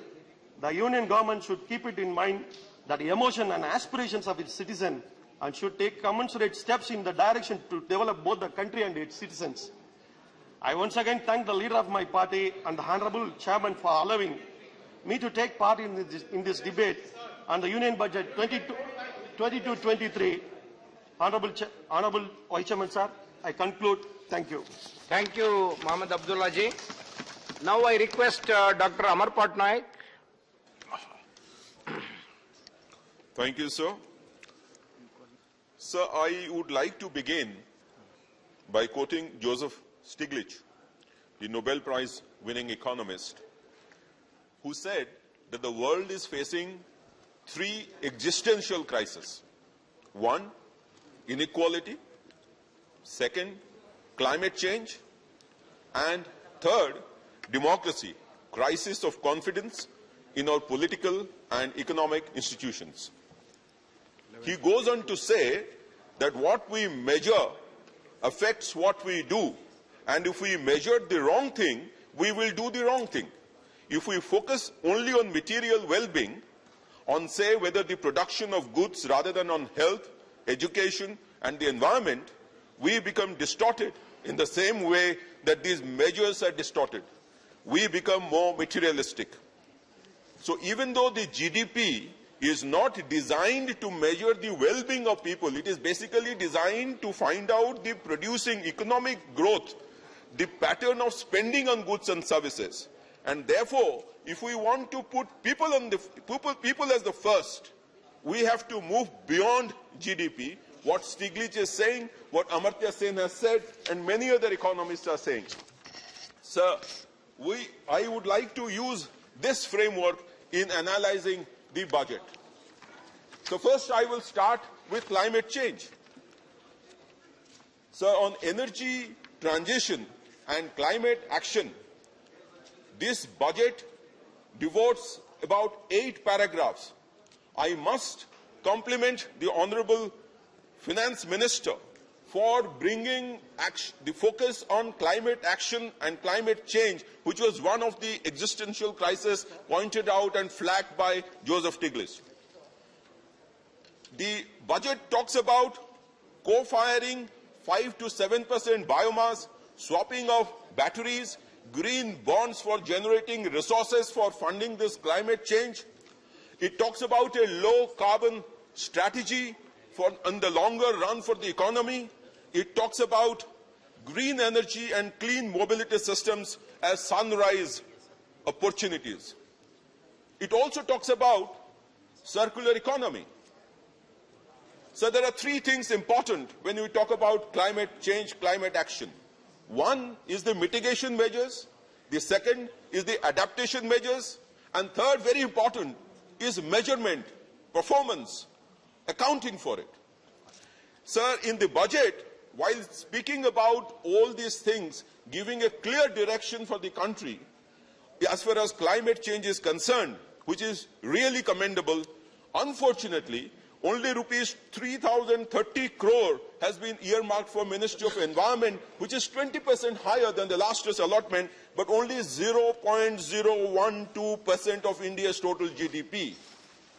The commitment also has to come by matching allotments in the relevant heads of account. The biodiversity has been flagged as an enabling asset. I do agree, all the House would agree. However, the amount is only rupees 8.5 crore, less by 3.5 crore. As per the Economic Survey 2020-21, India's climate action funding has so far been met domestically. But for meeting the COP26 commitments, we need $1 trillion of money, $1 trillion US dollars of money. Therefore, my suggestion to the Honorable Finance Minister is that we need to incentivize private investment in the clean energy trajectory by having a national adaptation investment fund, and which is very transparently set up. Currently it is there, but the private sector's investment is not there so far. We need to encourage private sector to invest in adaptation finance, adaptation projects, and most importantly, India as a whole has to spend money on climate resilient development pathways, which Honorable Chief Minister of Orissa has been saying that we need to have a long-term strategy for disaster management in the eastern coast of India, which is generally ravaged by cyclones at regular intervals, and a huge amount of money goes. Sir, I would like to say why it is important. Sir, it is important because the FAO's report says that during the 2003 to 13 period, the climate-related economic loss to humanity was of the order of US 1.5 trillion. And all of us know that it is the poor who are disproportionately affected by any kind of climate change, and therefore by giving emphasis on climate, the budget has done the right thing. However, as I said, it is very important to bring it into our budget, into our mainstreaming, into our figures. Orissa is the first state in the country, under the able leadership of Honorable Chief Minister, we prepared the first climate budget and probably the only state which has done so far in last year in 2020-21. Similar thing needs to be done at the Government of India level. Sir, what is good for the goose is not good for the gander. The word capital is not good for Marxian political scientists, but capital is good for public financial specialists and economists. Similarly, what is good for top 1% of the population may not be good for the bottom 50% of the population. What we see in the 2022-23 budget is an overabundance of capital expenditure, technology, and I spoke about climate action, ease of doing business, which will all have positive impact on the economy. However, there is an undernourishment of health, education, rural economy, farmers' welfare, women and child, and of the states themselves. Sir, the budget has betted heavily on capital expenditure last year, last to last year, and even the current year. It is a supply-side solution. But I would like to state and make a case whether it has worked, so far. In India, the multiplier effect by the central government of capital expenditure is 2.45. For the states, it is 2.0. This is assessed by RBI as well as by the National Institute of Public Finance and Policy. They have mentioned it in 2014 report, RBI Bulletin 2020 report. So a rupees 1 crore investment is supposed to generate much more than 1 crore increase in GDP. However, this multiplier effect, has it worked? Now it should convert itself in terms of generating fixed capital investment. So what we see, the gross fixed capital formation has decreased from 34.3% in 2011-12 to 26.6% in 2021. It has decreased from 34.3% to 26.6% as per the first revised estimates. So the one-dimensional track of completely putting all the eggs in the basket of capital expenditure may not work. I'll give you another figure. The private final consumption, which accounts for 55 to 56% of the GDP, is growing only at 5%. The manufacturing sector contributing 17% to the GDP, the employment in that sector has reduced by half during 2016-17 to 2021. It is the SEDA CMI bulletin. So there are two concerns about capital expenditure, two primary concerns. One is what is called as the hurdle rate, the cost of finance. Unless the internal rate of return is more than the cost of finance, nobody would come to invest. And that is what has happened. The IRR on a global range is between 8 to 12%. In India, it is only 6 to 8%. Therefore, PPP mode projects will have problems unless the cost of borrowing goes down. Something has to be done about cost of capital in this country. Not now, it has not happened before. I think a signal has to come from government at some time. So now I want to talk about the time lag, the time delays. So according to the Ministry of Surface Transport, MOSPI, it is in their database. December 2021, as of December 2021, out of 1,673 total projects, 25%, approximately 445, have incurred a cost overrun. 557, that is 30%, are delayed with an average time run of 45.69 months. So where does the multiplier effect come in? The multiplier effect gets delayed. The trickle down gets delayed. The wage creation at the bottom of the pyramid gets delayed. And that is what has happened in the private, that is what has happened so far for not being able to generate the gross fixed capital formation. And this has resulted in what we have discussed so far. Many members have discussed, and therefore I am not going to discuss about unemployment. What about the social sector? I said it is undernourished. Out of 21 primary sectors, I do not take the total allocation as a percentage of the total budgeted BE this year, but I am taking it as a percentage of the GDP. Out of 21 sectors, in 8 sectors it has decreased as a percentage of GDP compared to last year. In 8 sectors there are no change. In 5 sectors it is marginal increase to the extent of 0.1%.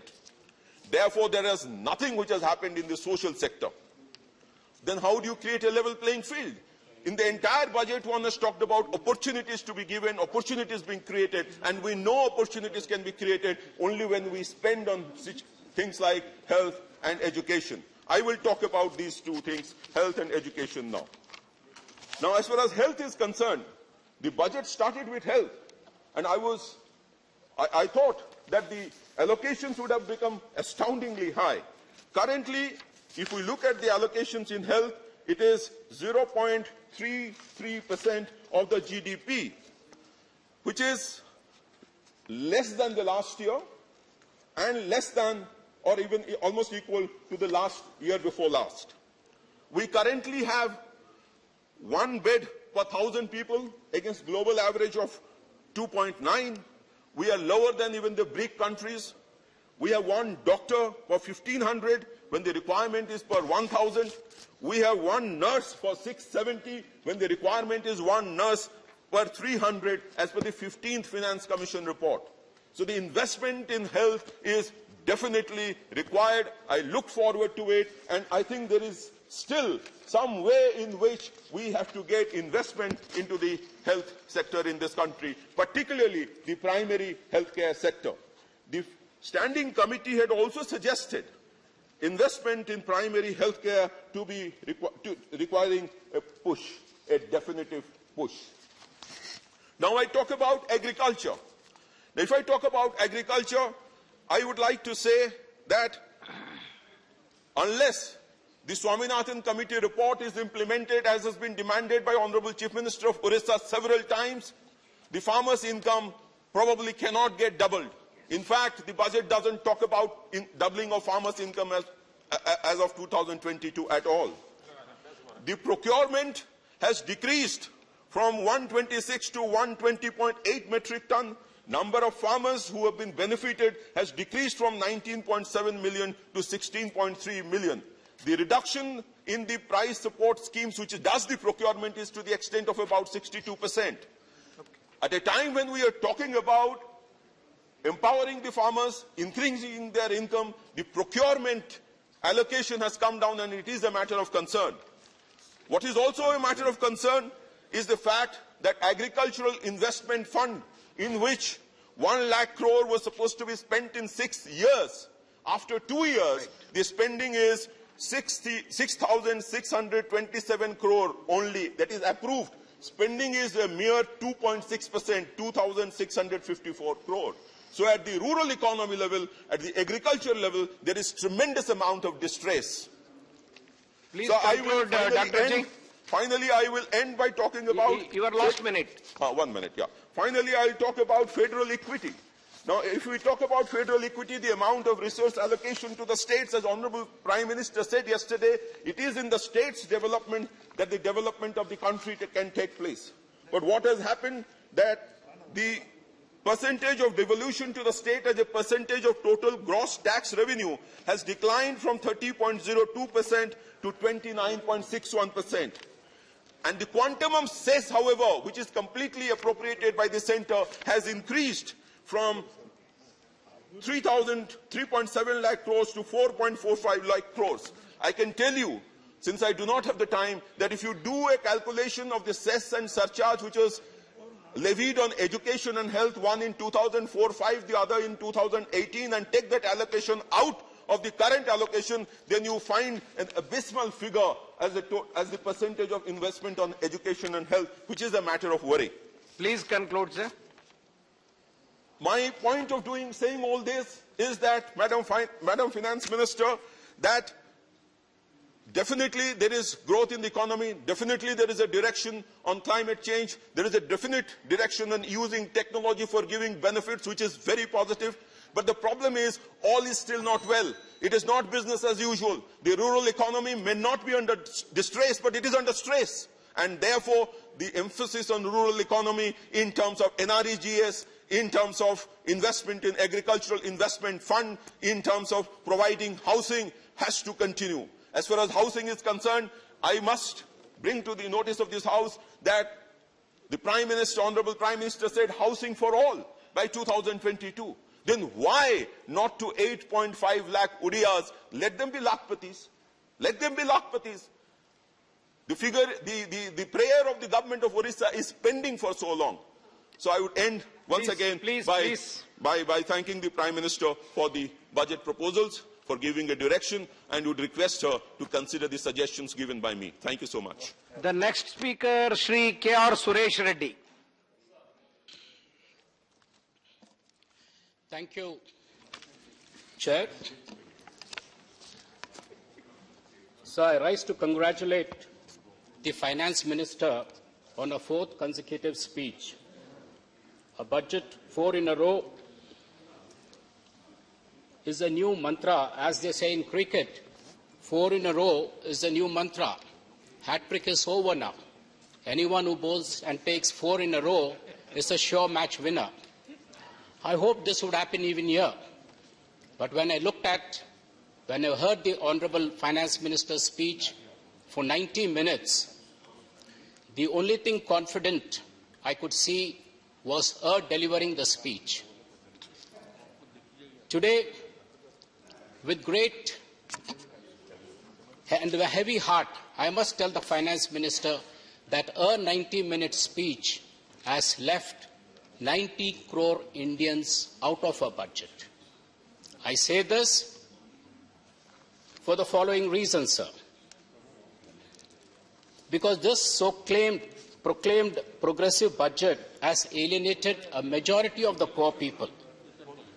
I say this because agriculture, which is the backbone of our country, and Kisan, the ever-burden bearer, which constitutes 60% of the workforce agriculture, contributing 18% to GDP, and out of which, in the entire agriculture, 82% of them are small and marginal farmers, having small holdings of 1 to 5 acres. This Azadi Ka Amrit Mahotsav and entering into Amrit Kal without tangible progressive opportunities to farmers is regressive and Rahu Kal for them. Para 28 of the budget speech of the Finance Minister mentions about the rice and wheat procurement.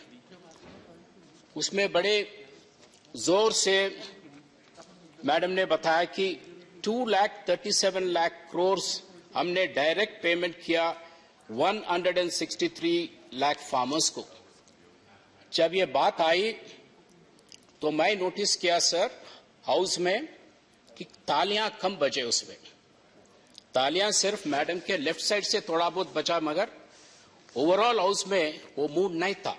और उसकी वजह ये मैं समझता हूं कि ये साल 2022 was the year of the promise. The promise was to double the farmers' income. इसका मतलब ये कि तालियां ज्यादा बजते थे अगर आपके अनाउंसमेंट में इंस्टेड ऑफ 2,37 लाख करोड़ अगर आप बताते कि हमने 4,74 लाख करोड़ हमने किसानों को ट्रांसफर किया, तो बात होती थी कि भाई हमारा इनकम डबल हुआ। मगर आप ये बात को मानने को तैयार नहीं है, डबल करने की इच्छा नहीं दिख रही आपके पॉलिसीज में, तो छोटा मोटा चॉकलेट की तरह कुछ पॉलिसीज बताते रहते हैं आप। फॉर एग्जाम्पल, आपका प्राइम मिनिस्टर किसान प्रोग्राम, तो उसमें आप बताए कि हम 70,000 करोड़ फार्मर्स को जो है सो हम बांटे, और इसको कहते हैं डबलिंग द इनकम तो नहीं होता, ये अश्योर्ड इनकम है। अगर आप 4 लाख, जैसे मैं बताया 4,74,000 में आप ये 2,07,000 अगर 2,37,00,000 करोड़ आप बचाए, क्योंकि डबल नहीं किए, और ये 2,37,00,000 करोड़ में आपका 70,000 भी अगर हम निकालते हैं तो फिर भी आज ये गवर्नमेंट 1,67,000 करोड़ आप एमएसपी फार्मर इनकम डबल ना करने से सरकार ने ये पैसे बचा लिया है। सर, अगर आप कहते हैं कि भाई एमएसपी हम तो कुछ बढ़ाते गए, तो आप देखिए एग्रीकल्चर का जो इनपुट होता है किसान का, वो भी वही अंदाज से और ज्यादा अंदाज से बढ़ गया है। आप इसके साथ साथ प्रोक्योरमेंट में 10,000 करोड़ इस साल आप कम कर चुके हैं। आपका रीसेंट प्रोक्योरमेंट पॉलिसी जो हमको तेलंगाना एक उदाहरण है कि पैडी प्रोक्योरमेंट में किसान को, तेलंगाना सरकार को कितने कठिनाइयां आपने करवाया कि भाई we had to come with a begging bowl, chief minister had to come, request the government, pleading the government. Half the cabinet was here, entire MPs were camping here, most of the MLAs were here, just requesting the government कि भाई आप हमारा produce लेंगे नहीं लेंगे, रबी में आप लेंगे नहीं लेंगे। तो आपका पॉलिसी इतना वेग है कि हमने पूछा कि रबी का प्रोक्योरमेंट आप लेंगे, तो आपने बताया कि आज नहीं, हम मार्च में करेंगे अनाउंसमेंट। जब किसान का काम शुरू होता है दिसंबर में, आप मार्च में बताने की बात, ये आपका किस तरीके से आपका पॉलिसी है, किस तरीके से किसान खेती को आप देखते। एक छोटा सा मिसाल है, ये कोई स्विगी सर्विस नहीं है कि जब भूख लगा जब खाना मंगाया, क्योंकि किसान को तो टाइम लगता है। ये दिसंबर से लेके मार्च अप्रैल तक ये काम चलते रहती है, और उसका जो है सो आई फील वेरी अनफॉर्चुनेट कि भाई इसमें किसान को ये तकलीफ उठाना पड़ा। सब एक असेसमेंट हुआ था, situations assessment survey of farmers, उन्होंने बताया कि आज के हालात में जो खेतीबाड़ी करता है उसका 40% आमदनी और कम होते जा रही है। और देखिए लाठी पे लाठी किसान पे, इसके साथ साथ और क्या हो रहा है, आपका फर्टिलाइजर सब्सिडी आप कम कर दिए, आप करीबन 35 to 40,000 करोड़ आप इस बजट में कम कर चुके हैं। इसमें किसान की तकलीफ और बढ़ेगी। फूड सब्सिडी आपने 80,000 करोड़ कम करे। सेंट्रल मार्केट इंटरवेंशन स्कीम जो करीबन 3,596 करोड़ का था, उसको आप कम करके 1,500 करोड़ पे लाए। क्रॉप इंश्योरेंस आपने करीबन 16,000 करोड़ से 15,000 करोड़ पे लाए। प्राइस स्टेबलाइजेशन फंड 2,700 करोड़ से 1,500 करोड़ तक लाए। और इवन रिसर्च, एग्रीकल्चर रिसर्च पे सिर्फ 500 करोड़ लगाए, ताकि multinational companies like Bayer they tend to spend more. Sir Reddy ji, your last minute. I'm already the last. No, yes. Your party has given you 8 minutes. और 5 minute है sir. 8 minutes. You have completed. No, 12 minutes I was told, sir. No, 8 minutes is given and 7 minutes is over. Sir. Second speaker is not speaking. He is speaking. Then it is okay. So what is my entire time now, sir? Now another 8 minutes you have. Another 8 minutes. Thank you, sir. Sir, इसके साथ साथ मनरेगा का demand बढ़ रहा है, but आपका budget allocations कम हो रहे हैं साहब। आप डिमांड ड्रिवन बोल रहे हैं। जब डिमांड ड्रिवन है तो जो ग्रामीण लेबर है उनको विश्वास, कॉन्फिडेंस क्यों नहीं बिल्ड करते? जब 1,11,000 करोड़ खर्च हुआ था 2 years बैक, तो आप बताइए इस साल भी हम आपके साथ ठहरेंगे। कम करते जा रहे हैं कि उस पर ज्यादा भरोसा मत करो। हो सकता है आपके कुछ कारण हो सकते हैं आपका, मगर मैं ये कहना चाह रहा हूं कि the share unemployment pressure in the rural India will force and compel the government to increase the allocation. अगर आपका दिल नहीं मानता है बढ़ाने के लिए, मगर वहां की जरूरतें आपको मजबूर करेगा कि आप बढ़ाना पड़ेगा, क्योंकि इसके अलावा आपके पास कुछ और है ही नहीं इस पे। Sir, there was some apprehensions in the government कि भाई ये misuse हो रहा है and it needs to be revamped, या asset creation ठीक नहीं हो रहा। पहले से करीबन 5-6 साल से केसीआर साहब हमारे मुख्यमंत्री जी लगातार कहते आ रहे कि भाई इसको आप एग्रीकल्चर से जुड़ाइए. Linking up with agriculture will create some relief for the farmer. It will also ensure कि आपका मिसयूज की जो आरोप है या एसेट क्रिएशन का जो डाउट है, ये सब अगर किसान के साथ आप मिलाएंगे तो ये सब ठीक होगा. क्योंकि किसान एक ईमानदार है, प्राण जाएगा पर वचन न जाएगा. तो ईमानदार रहेगा, आपका हर एक पैसे का हिसाब किताब आपको वो बताएगा. So link it up with agriculture is the request sir. तर एग्रीकल्चर की प्रॉफिटेबिलिटी, अगर आपका इनकम डबल करना चाहते हैं तो इसकी ग्रोथ रेट 3.5% नहीं बल्कि 14% एग्रीकल्चर का रहना चाहिए. 14% हो रहा है. Telangana is an live example. Telangana agriculture is growing at 14%. Here, overall, it's going at 3.5%. And unless you bring it to a reasonable height, the doubling of incomes will only be a mirage, will only be a dream, sir. इसीलिए आज तेलंगाना में जो पहले तेलंगाना बनने से पहले आम labour किसान जो दुबई मस्कट नौकरी के लिए जाते थे वो सब वापस आ रहे. आज आराम से सुकून से उनकी खेती बाड़ी की काम हो रही है और गांव में बिल्कुल nice livelihood is given to them and a brotherhood is spreading, sir. So, para 30 to 35 of the budget speech, the finance minister talks about a lot of private participation in agriculture, private agri-tech players, PPP mode, financial startups, money creation of unicorns. Going by our past experience, ये बातें देखे तो सुने तो हमको ये डर महसूस हो रहा है, ऑनरेबल चेयर, कि कहीं से ये 3 एग्रीकल्चर लॉस जो है कहीं बैकडोर एंट्री तो नहीं हो रहा है. तो इसीलिए this is an apprehension we need to clear. क्योंकि the slow recovery in consumption is the reduced profitability of agriculture, which squeeze the reduced incomes and demand. The evidence is very clear. आज agriculture का produce का जो percentage rise है वो सिर्फ 5.2 है और अदर नॉन एग्रीकल्चर्स का 11.4% है.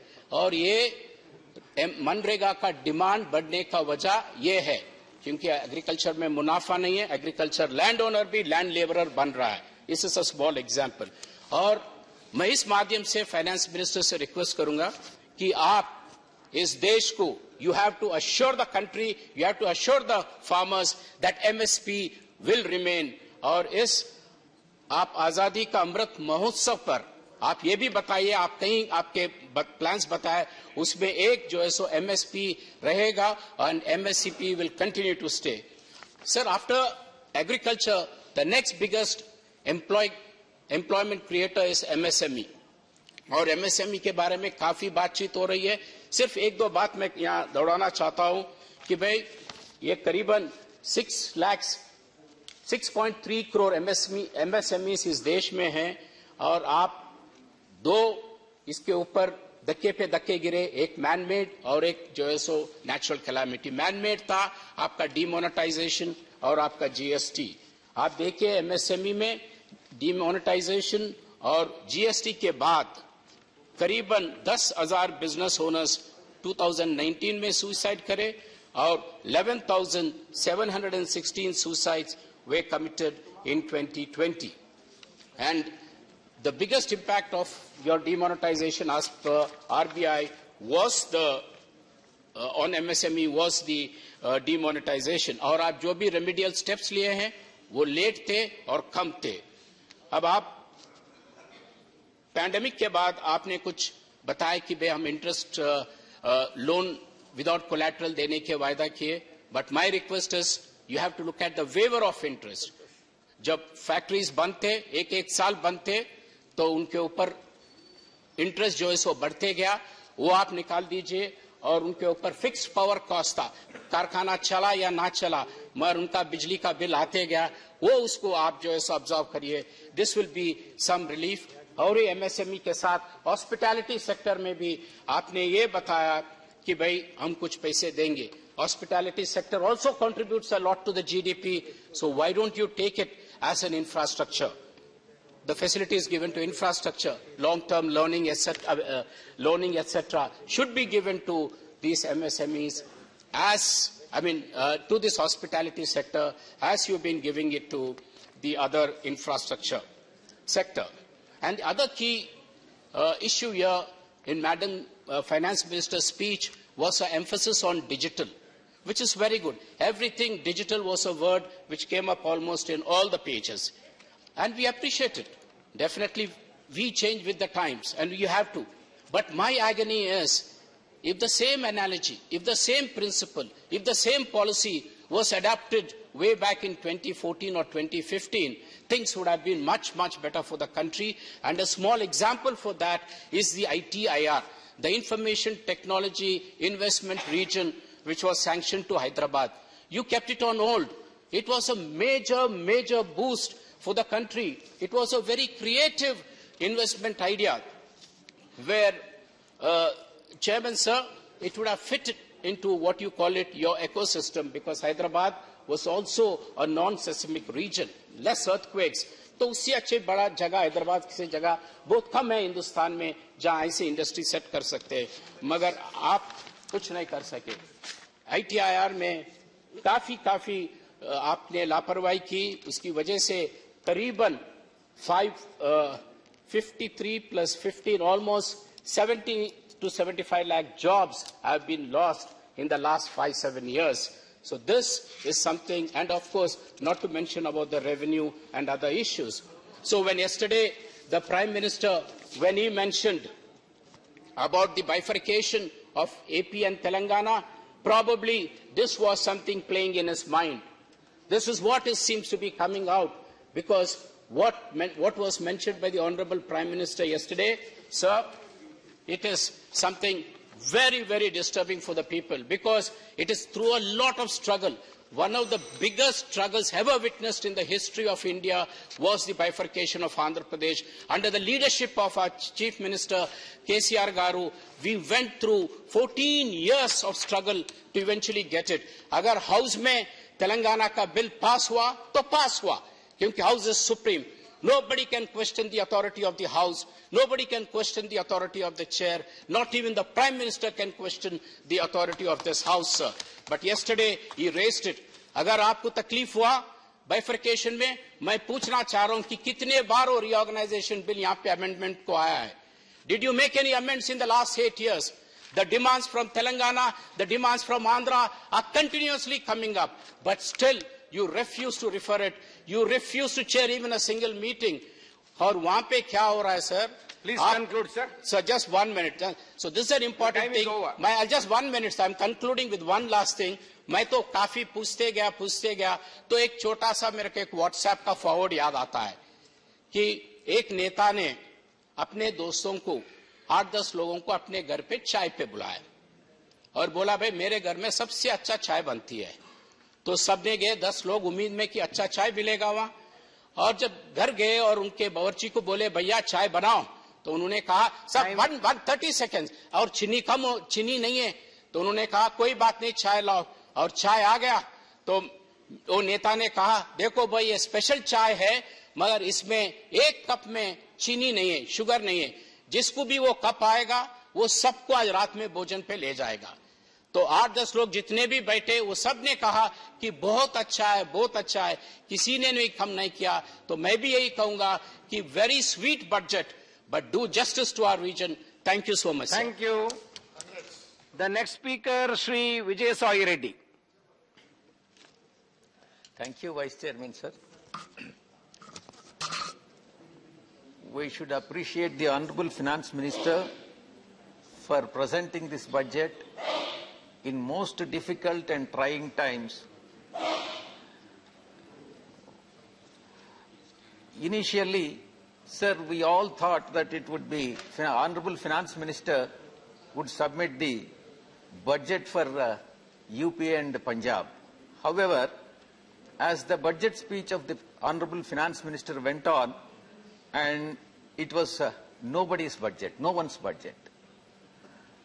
And I can confidently say that it is a stylish budget with no substance. I'm sorry to say that.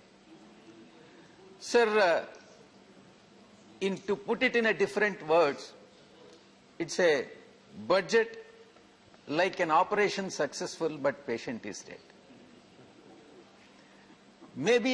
This budget may be a good budget for the country according to the Honorable Finance Minister, but for AP it is bad and worst.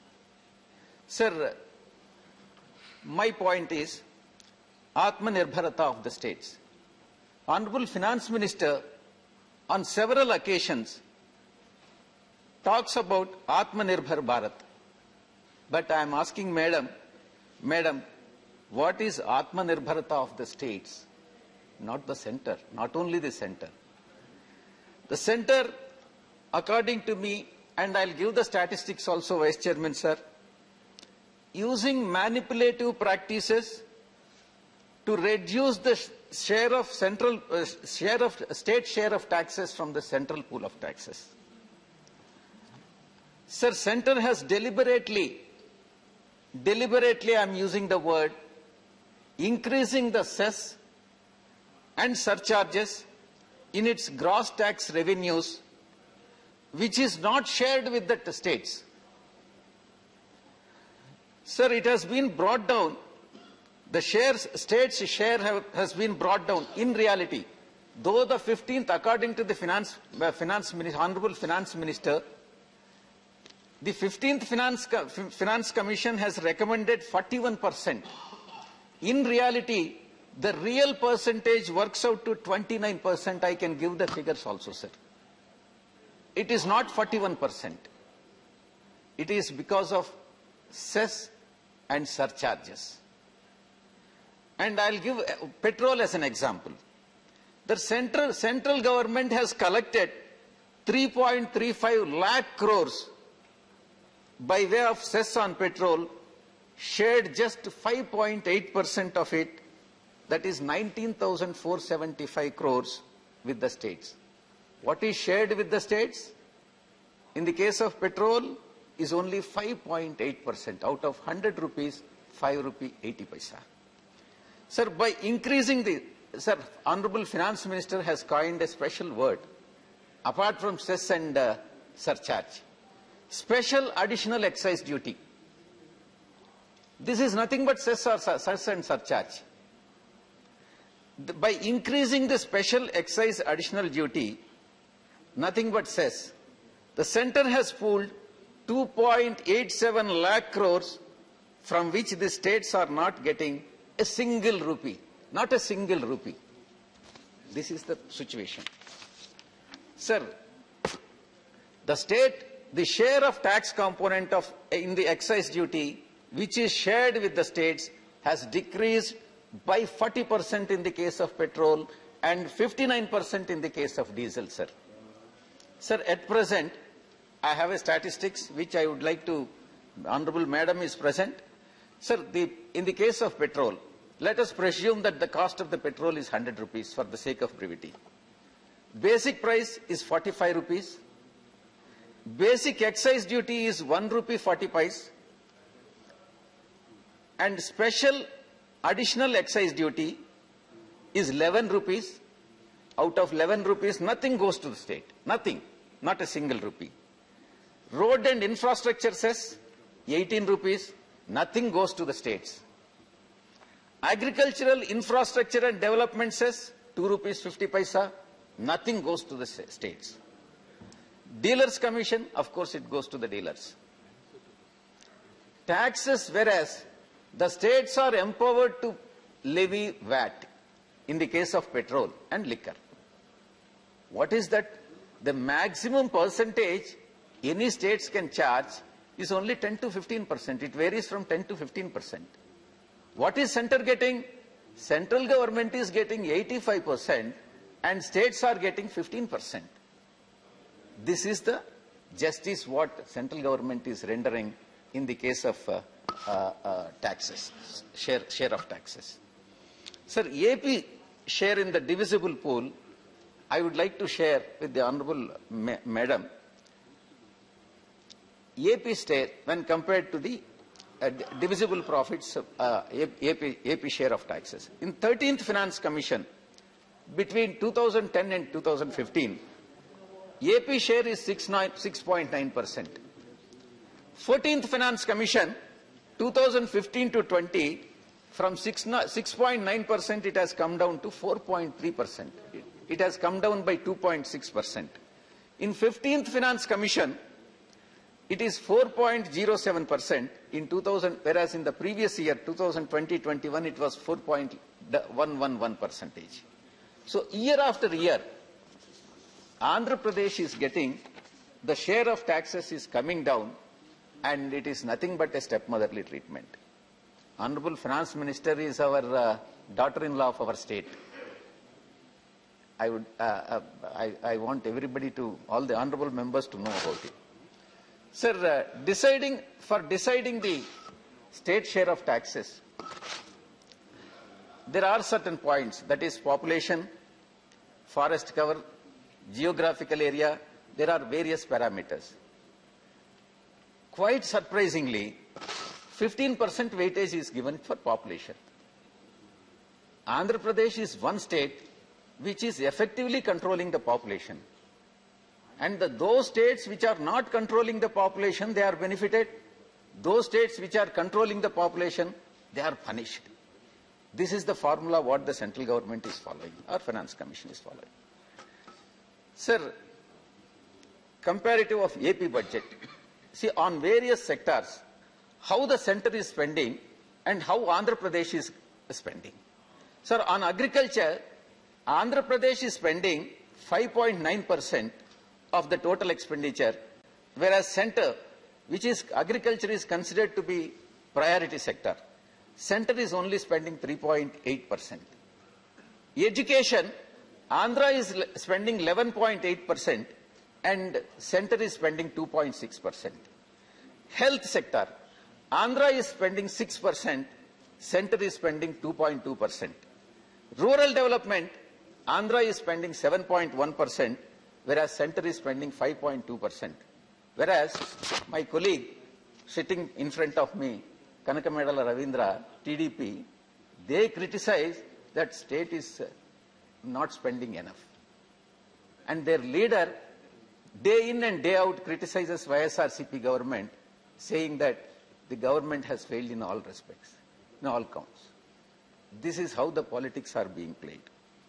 Sir, the crucial sectors like agriculture, education, health, rural development, social welfare, Andhra Pradesh is spending more than the central government despite severe financial crisis on account of stepmotherly treatment by the central government.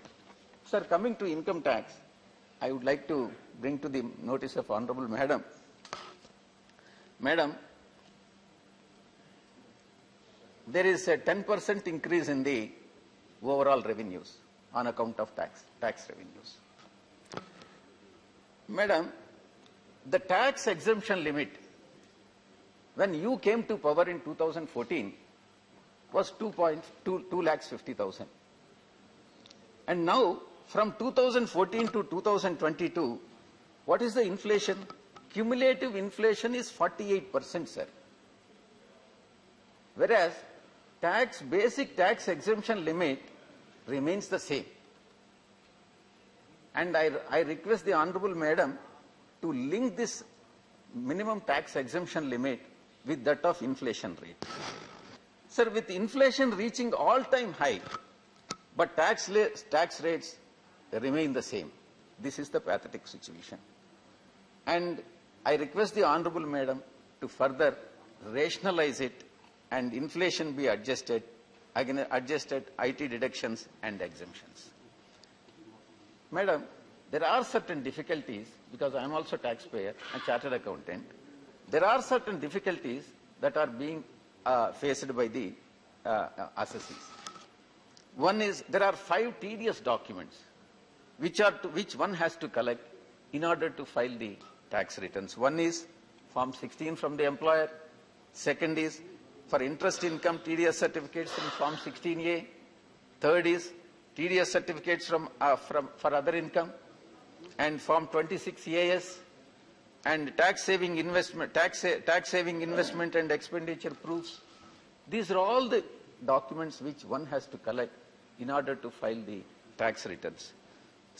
my suggestion in this regard is consolidate multiple compliances across various forms into single ITR form.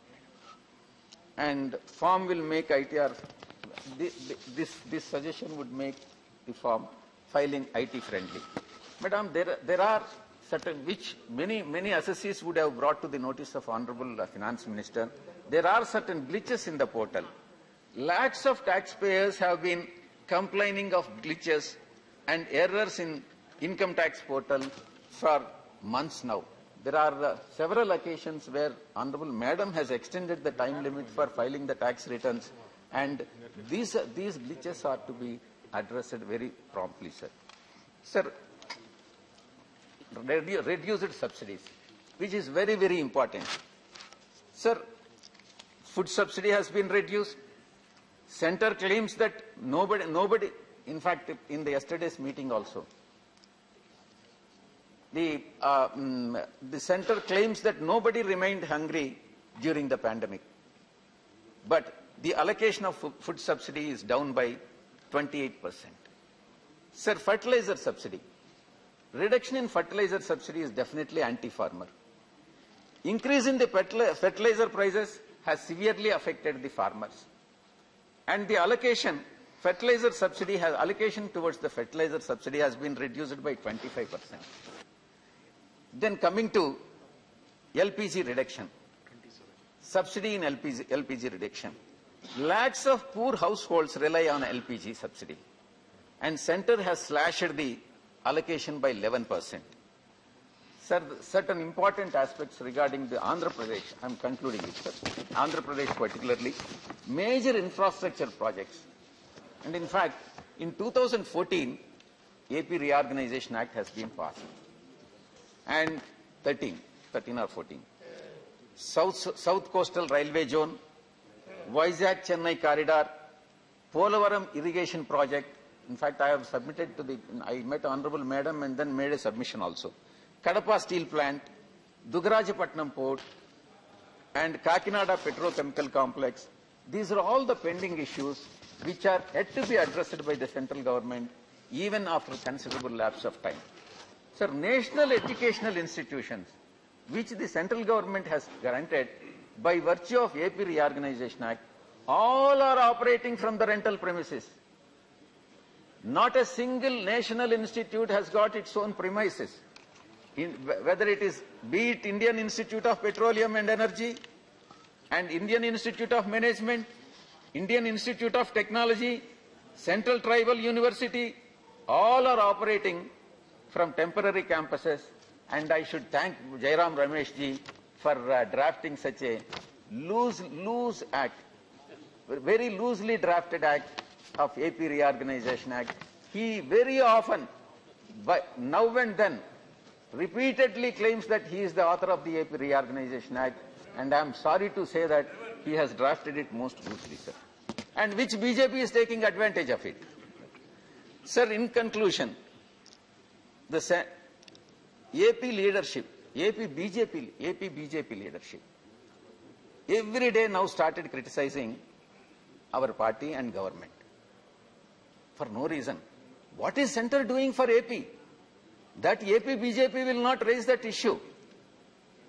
Center is doing nothing and giving stepmotherly treatment to AP, Andhra Pradesh, whereas Andhra Pradesh BJP day in and day out criticizes the YSRCP government. And in reality, the biggest critic of the central leadership of BJP and the union budget of AP is AP state BJP leadership itself.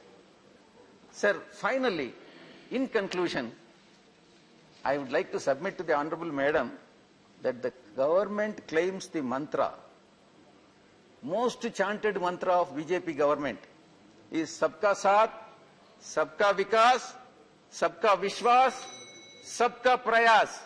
Every year, one element is added to the slogan. Initially it is Sabka Saath, Sabka Vikas, then Sabka Vishwas, then Sabka Prayas. Every year one is added.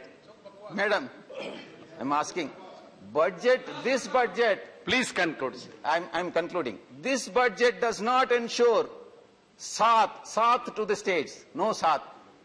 This budget does not ensure vikas to the states. This budget not taken the states into Vishwas, no Vishwas on the states. This budget does not ensure supporting the prayas of the states. No Saath, no Vikas, no Vishwas, no prayas. Thank you very much, sir. Thank you for giving the opportunity. Thank you, sir. Thank you, Vijay Reddy ji. Now, the next speaker, Srimati Jarna Das Baidya. Madam, you have 7 minutes. Yes, sir. Thank you, Honorable Vice Chairman, sir. The Finance Minister presented the budget in the backdrop of an economic scenario when majority of the people are facing jobless and huge cuts in real income. GDP in current financial year is estimated to marginally cross the pre-pandemic levels. The private consumption expenditure is still short of the pre-pandemic levels, and industries are facing low capacity utilization and rising inventories primarily because of very low demand in the economy. Sir, मैं बोलना चाहती हूँ, जब election आते हैं, आश्चर्य लगता है, मैं त्रिपुरा से बिलोंग्स करती हूँ, तो क्या बोला जाता है, वो जॉबलेस जो यूथ है, उसको एक मोबाइल नंबर दिया गया, बोले मिस कॉल करने से नौकरी मिल जाएगा, लेकिन इलेक्शन के बाद जब मिस कॉल किया तो अब क्या है, इस नंबर से बोलते ये नंबर मौजूद नहीं है, ये नंबर गए। सोशल पेंशन 2000 रुपया करेंगे, कहा नहीं किया, और मनरेगा पर 340 रुपीज वो इंक्रीज करेंगे, और 200 दिन का काम, अभी 16 डेज और 15 डेज काम होता है, इससे ज्यादा नहीं होते, और वेज भी नहीं, एक पैसा भी नहीं बढ़ाया। तो ये बोलने से क्या होते है, बजट में आना चाहिए। सर, जो मनरेगा पर इस बजट में हम लोग देखते हैं expenditure bye 25,000 crores in MNREGA and reduce food, fuel and fertilizer subsidies, and also in allocation in health and rural development. Sir, मैं और एक बात कहना चाहती हूँ, जो पीएम आवास योजना, वो क्या हो रहा है, सबको घर दे रहा है, ये अच्छा बात है, सबका घर होना चाहिए, लेकिन इस घर में एलोकेशन क्या है, 1,30,000 रुपया। इसमें क्या होता है, ब्रिक फिल में कोई भी गया है, एक ब्रिक का दाम आज कितना है, 14 रुपया। इससे घर कैसे होगा, 1,30,000 में कैसे घर करेंगे। तो ये बजट में हम लोग देख रहे हैं, propose a growth of total expenditure by 1,74,909 crores from the revised estimates of 2021-22, but as percentage of GDP, the total expenditure has come down 17.8% in 2020-21 to 15.3% in 2022-23 budget estimates. तो इसमें हम लोग क्या समझते हैं, बजट में सब कुछ दे रहा है, सब कुछ ग्रोथ होगा, जीडीपी बढ़ेगा, ऐसे ही बोलते हैं। तो इस बजट में the squeegee on expenditure is not merely in the central government expenditure. This transfer are to come down from 6.915 of GDP in revised estimate 2021-22 to 6.5% in 2022-23 only. The agriculture and farmers, allocation on all major schemes for farmers have been seen budget cut. The allocation for procurement of FCI and under decentralization procurement scheme has been reduced by about 28% at a time when farmers are struggling for a legally guaranteed MSP. Allocation of farmers for fertilizer subsidy has been reduced by 25% under PM Kisan Yojana, and 12.5 crore farmer households are supposed to be provided rupees 6,000 each, which requires an allocation of rupees 75,000 crore only. Now, sir, children welfare, वो बेटी बचाओ बेटी पढ़ाओ ये slogan तो है ही, हम लोग भी चाहते हैं बेटी को बचना चाहिए, बेटी मर रहा है इस देश में ज्यादा, तो चिल्ड्रन वेलफेयर के लिए rupees 5700 crores less than what was budget. Nothing has been done to help children cope the devastating impact of closure of schools and Anganwadis.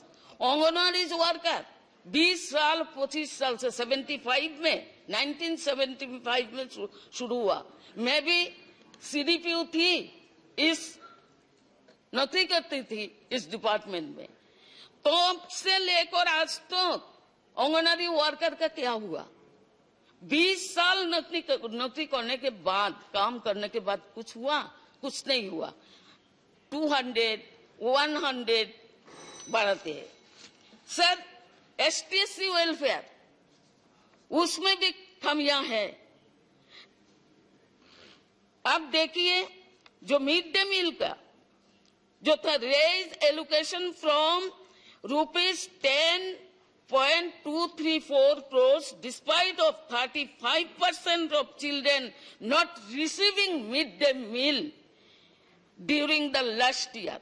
Sir, नारी शक्ति के बारे में हमारा फाइनेंस मिनिस्टर भी वुमेन है, हम लोग बहुत सारी आशाएं है, बहुत कुछ करेंगे। नारी शक्ति upgrading 2 lakh Anganwadis, but allocation is frozen at the revised estimates rupees 20,000 crores only. Sir, 1 minute.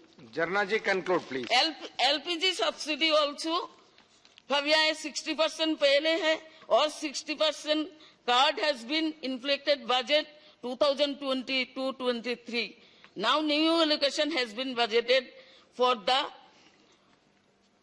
unorganized workers who were registered through e-SARM portals.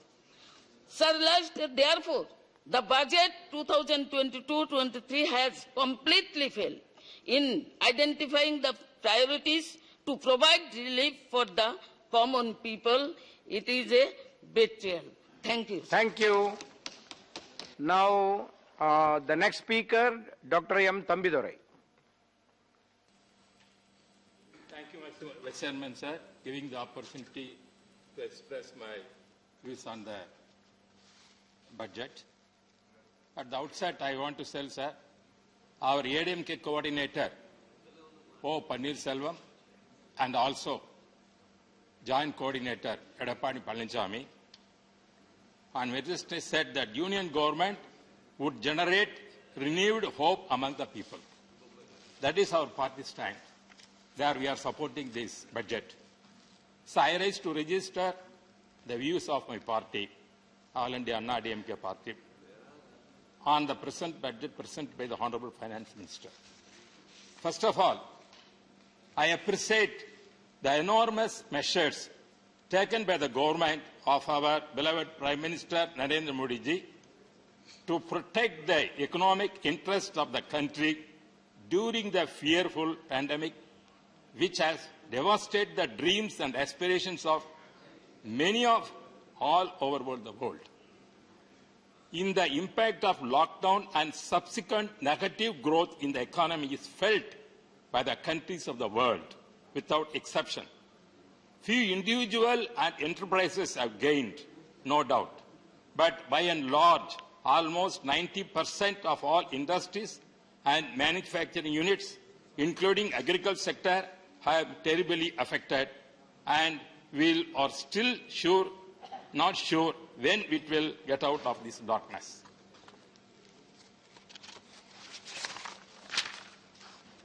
So, in spite of gloom and despair all around us, the government of Honorable Prime Minister Modi had reasonably done well in safeguarding our economy. My heartiest congratulations for what have been done and best wishes for the more power to the Prime Minister. Coming to the budget 2022-23, I have come across a survey conducted by independent services involving more than 40,000 respondents residing in 342 districts of India. The survey has indicated that 20% of citizens are thrilled with the budget and they see many benefits ranging from infrastructure growth to boosting spending and creating employment. 40% believe it will derive progress in at least our area. At the same time, sir, the absence of personal tax relief has been disappointing to a sizable percentage of survey percentage. That is the answer. I am appealing the Honorable Finance Minister to consider this. As our Reddy also said, speaking, this inflation is more, but our the income tax that when we are charging is that is still we are continuing that.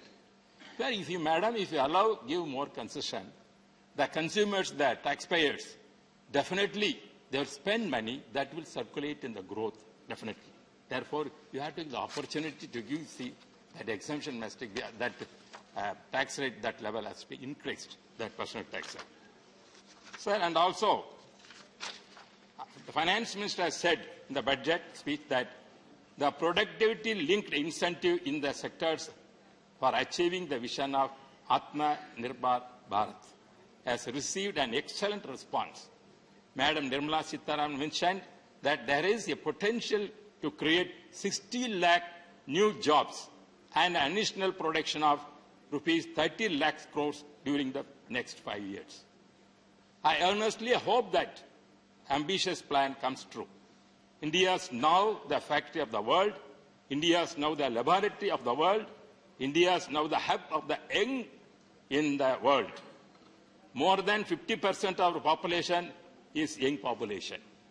We have to make use of this wonderful resource which most countries do not have. The resource of human power is more important. Our young generation is getting good education, great mobility, and above all, our youth are full of aspiration and dream to have a better tomorrow for them and to their family. Hence, I please make sure that you are complete your target of 60 lakhs of new jobs. Create new mechanism to find jobs opportunity for our youth all over the world. It is not a brain drain by conquering. The world is through this, our skill labor. Sir, I would like to specially mention about the Prime Minister Gati Shakti, the 7 engines you have identified, namely roads, railways, airports, mass transport, waterways, and logistic infrastructure are the need of not only today's, but India, also tomorrow's India. With effectively and timely implemented, these 7 engines of Prime Minister Gati Shakti will transform our economy. They will provide seamless, multi-modal connectivity and effective logistics, which India is badly need of. Sir, our Finance Minister is very thought of presenting the budget. Even though there are elections in the different states, it's not tempted her. Here she is come forward to put a realistic budget. As our Reddy said previously, she is the daughter-in-law of Andhra Pradesh, but she is daughter of Tamil Nadu. I think definitely she will help more Tamil Nadu, giving more schemes. That is, expecting that way. That is there. I think our budget will at us come. Sir, Finance Minister has announced that 7.1 lakh crore in capital expenditure, an increase of 35% to bring the flagship economy back to the pre-pandemic level. There has been some attempt to assure farmers by committing rupees 2.37 lakh crore to produce wheat and paddy from 16.3 million farmers. The perennial problem in India is implementation. Large sums are allocated and grand schemes are announced, but they do not get spent as budgeted. The government is also outlined a blueprint for Amrit Kal, the next 25 years until the centenary of Indian independence of 2047. This is a laudable goal. Sir, I want to bring certain projects. For example, the Modi government has been working with the different models of public-private sector partnership and is constantly reviewing model concession agreements for the various modes of road construction of PPP. I was also Transport Minister, sir, you know, Vajpayee government on this subject. But I am requesting Honorable Finance Minister to see that Tiruchirappalli, Karur, Coimbatore has maybe linked through 8 ways. That project is conceived already. Because when you are coming roads like that, the Tiruchirappalli connecting Coimbatore, you make 8-way road. Within 2 hours can reach from Coimbatore to Tiruchirappalli, connecting airport to airport. Therefore, that is an important subject which we are requesting you already. I requested our Transport Minister accept the project. Project is that now in the government. They have to allocate the money and spend it. And also, sir, regarding the railway thing, the other big infrastructure push for fiscal 2022-23 will be for the railways, which is getting up to carry 8,595 million passengers, almost 2.5 times the number it carried in the previous year, apart from the ferrying 1,470 million tons of cargo. Sir, regarding here also, I want to request my area, Jolarapete, Bargur, Krishnagiri, Hosur, your Bangalore, has to be connected. Already the project is announced. Because I am very thankful for the Finance Minister. She announced that Hosur area, this area is an industry, that is our defense corridor. When the defense corridor, we require that kind of railway infrastructure. Therefore, connecting Bangalore to that rail will go to up to Puducherry.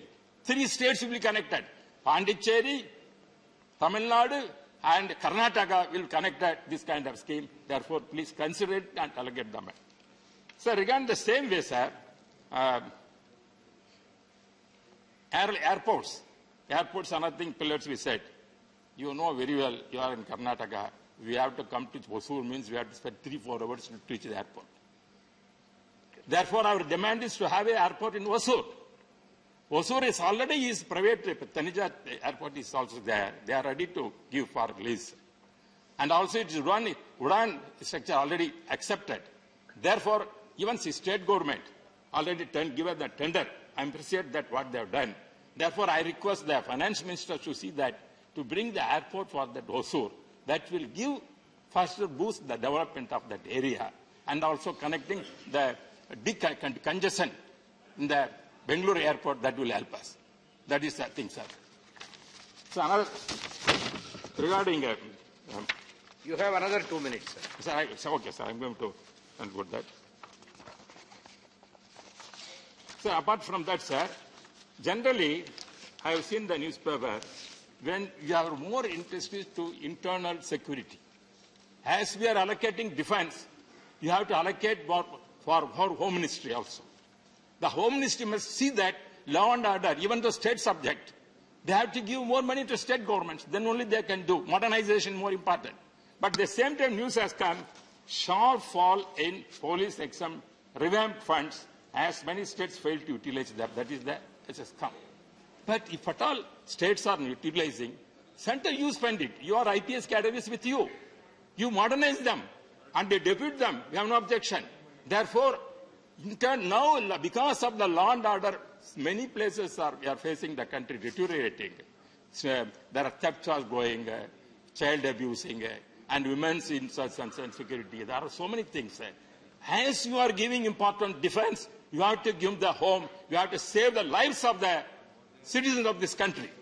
For that, you require the budget must be given more allocation for the modernization of this police force. And the centers to come forward. Without centers, the state cannot do that. And also states, sir, you know GST, after coming GST, most of the funds come to the central government. Central government is telling, yes, they are getting lakhs of crores of rupees every month, go on increasing. What about the states? The states are not getting sufficient fund. That is, since your madam is telling, but because we, after coming GST, I know, our party, ADMK, is opposed to GST. And we have not voted for at that time. It is brought by the Congress. This they have only brought. This now we are suffering. That is why the sources of the state governments are going down. Therefore, it has the high time to see that central governments to come forward to give more allocation. And also arrears. The GST arrears, lot of arrears state governments are doing. Tamil Nadu especially is also facing. Therefore, I request the Honourable Finance Minister to see that this can be, I'm going to conclude, sir. Sir, I like this. Finally, I want to say, our Honourable, I welcome the emergency credit linked guarantee scheme extended by up to March 2023. The 2 lakh crores additional credit for MSME is very much needed during the pandemic situation. You have promised many more incentives and inputs to agriculture and other essential sectors. I wish you keep your target and time schedule to complete and fulfill your promises. With these words, I wholeheartedly welcome the budgets presented by the Honourable Finance Minister, daughter of Tamil Nadu and daughter of the nation of India, to see that justice been given. And I once again congratulate for Prime Minister Modi ji has given entrusted her to present this budget. I thank once again. Thank you, Tamidore ji. The next speaker, Shri Sukram Singh Yadav.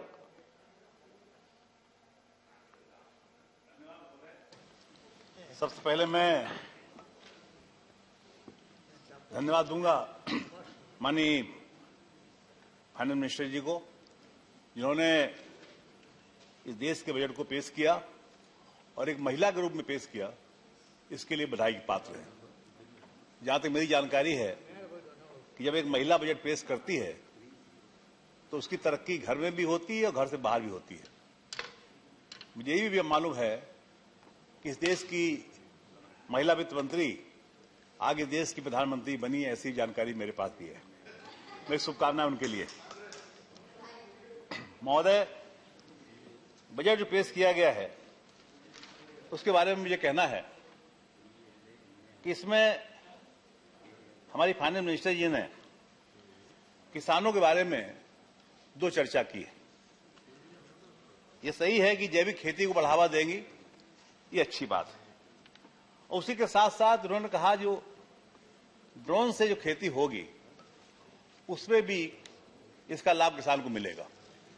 लेकिन हमारा देश कृषि प्रधान देश रहा है और इसमें शिक्षा का अभाव रहा है। आज गांव के लोग ड्रोन से खेती करने में कैसे करेंगे, कैसे देखेंगे, उनको क्या लाभ मिलेगा, शिक्षा का अभाव है। इस कारण उनको कैसे जानकारी होगी। मैं समझता हूं कि ये विषय मेरी सोच से परे है कि कैसे इसका लाभ उन्हें मिलेगा। जहां तक माननीय मंत्री जी ने किसानों को सुविधाएं भी बढ़ाई हैं, उसके लिए मैं धन्यवाद दूंगा। लेकिन तकलीफ इस बात की होती है कि इस देश में एक बड़ा किसान आंदोलन चला और किसान आंदोलन के बारे में कोई चर्चा नहीं की गई। जाने कितने हमारे किसान साथी इस दुनिया में नहीं रहे, उनका जीवन चला गया। लेकिन बजट में उसकी चर्चा कुछ होनी चाहिए थी, उन्हें कुछ सहायता मिलनी चाहिए थी, उसका अभाव मुझे दिखता है। महोदय, मैं एक बात और कहना चाहूंगा। इनकम टैक्स के बारे में बड़ी चर्चा थी कि इसमें कुछ इनकम टैक्स सीमा बढ़ाई जाएगी। और लोगों के मन में विश्वास था हर बार इनकम टैक्स सीमा बढ़ती, इस बार भी बढ़ेगी। लेकिन लोगों को निराशा से हाथ लगी कि सीमा बढ़ी नहीं, लोग इंतजार करते रहे। जहां तक महामारी का प्रश्न है, भीषण महामारी में पूरा देश ने, पूरा विश्व चपेट में आया और इसलिए आर्थिक व्यवस्था चरमराई, हर देश की चरमराई, हिंदुस्तान की चरमराई, इसमें कहने में कोई संकोच नहीं है। लेकिन उसके आधार पर ऐसी योजनाएं बननी चाहिए थी ताकि उस अर्थव्यवस्था को हम ठीक कर सकें और भविष्य में उसका लाभ हमें मिले।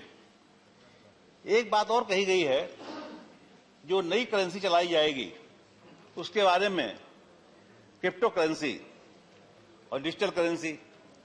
मैं समझता हूं, मैंने जैसे पहले ही कहा कि हमारे देश के लोग में शिक्षा का अभाव है देश में, इसलिए जब तक हम शिक्षित नहीं कर पाएंगे लोगों को, इन दोनों करेंसियों का लाभ देशवासियों को नहीं मिल पाएगा। जहां तक मैं खेती के बारे में कहना चाहूंगा कि सबसे घाटे का सौदा किसानी है, खेती है। किसान जब खेत में काम करता है तो दिन रात मेहनत करता है, इसके बाद में भीषण ठंड में पानी लगाता है खेत में और भीषण गर्मी में फसल को काटता है, मारता है, तब जाकर कहीं उससे गल्ला निकलता है और गल्ले को बेच करके अपना काम चलाता है।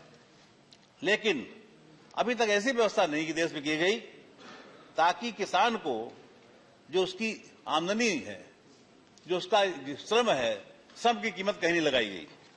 मैं समझता हूं दुर्भाग्य की बात है, हमारे देश में किसान के श्रम को बेकार समझा गया और उसकी कीमत नहीं लगाई जाती। जब तक किसान को उसके श्रम की कीमत नहीं लगाई जाएगी, उसके साथ नाइंसाफी होगी। इसके के साथ साथ मैं कहना चाहूंगा कि छोटे किसानों को लाभ देने की योजनाएं कोई नहीं रखी गई बजट में, वो आनी चाहिए थी।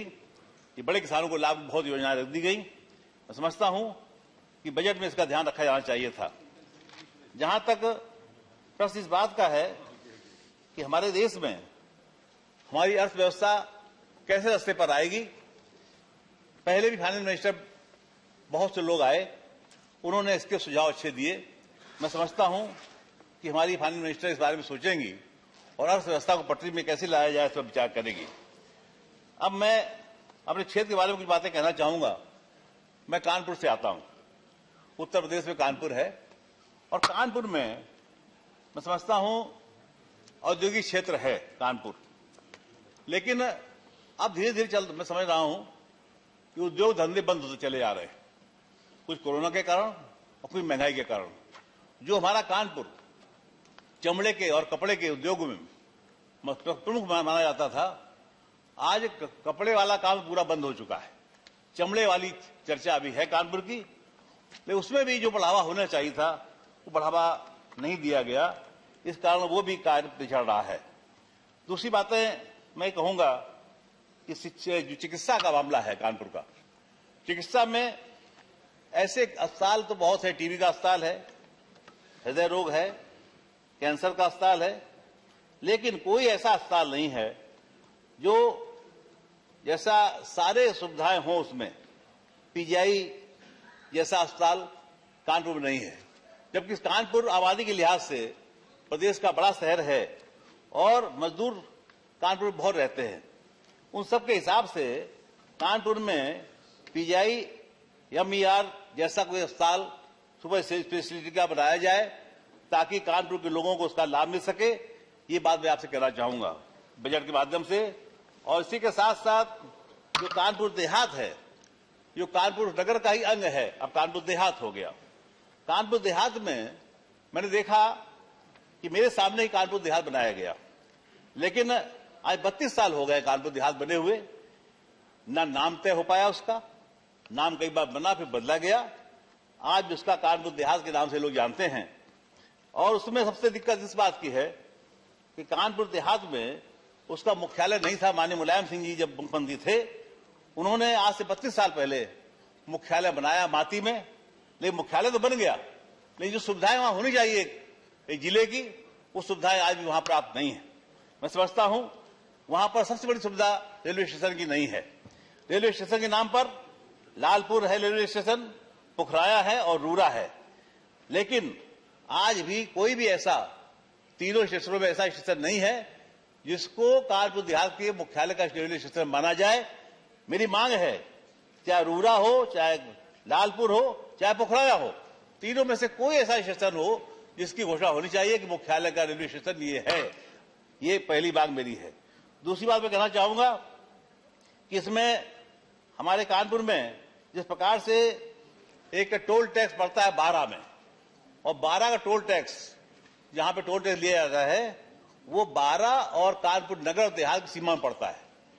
ज्यादातर लोग कानपुर नगर में जो रहते हैं वो रोजगार के संबंध में, नौकरी के संबंध में कानपुर देहात आते हैं। उनको आने जाने में जो समय लगता है उसी रास्ते में जो टोल टैक्स पड़ता है उससे प्रति दिन उन्हें 150 रुपया देना पड़ता है।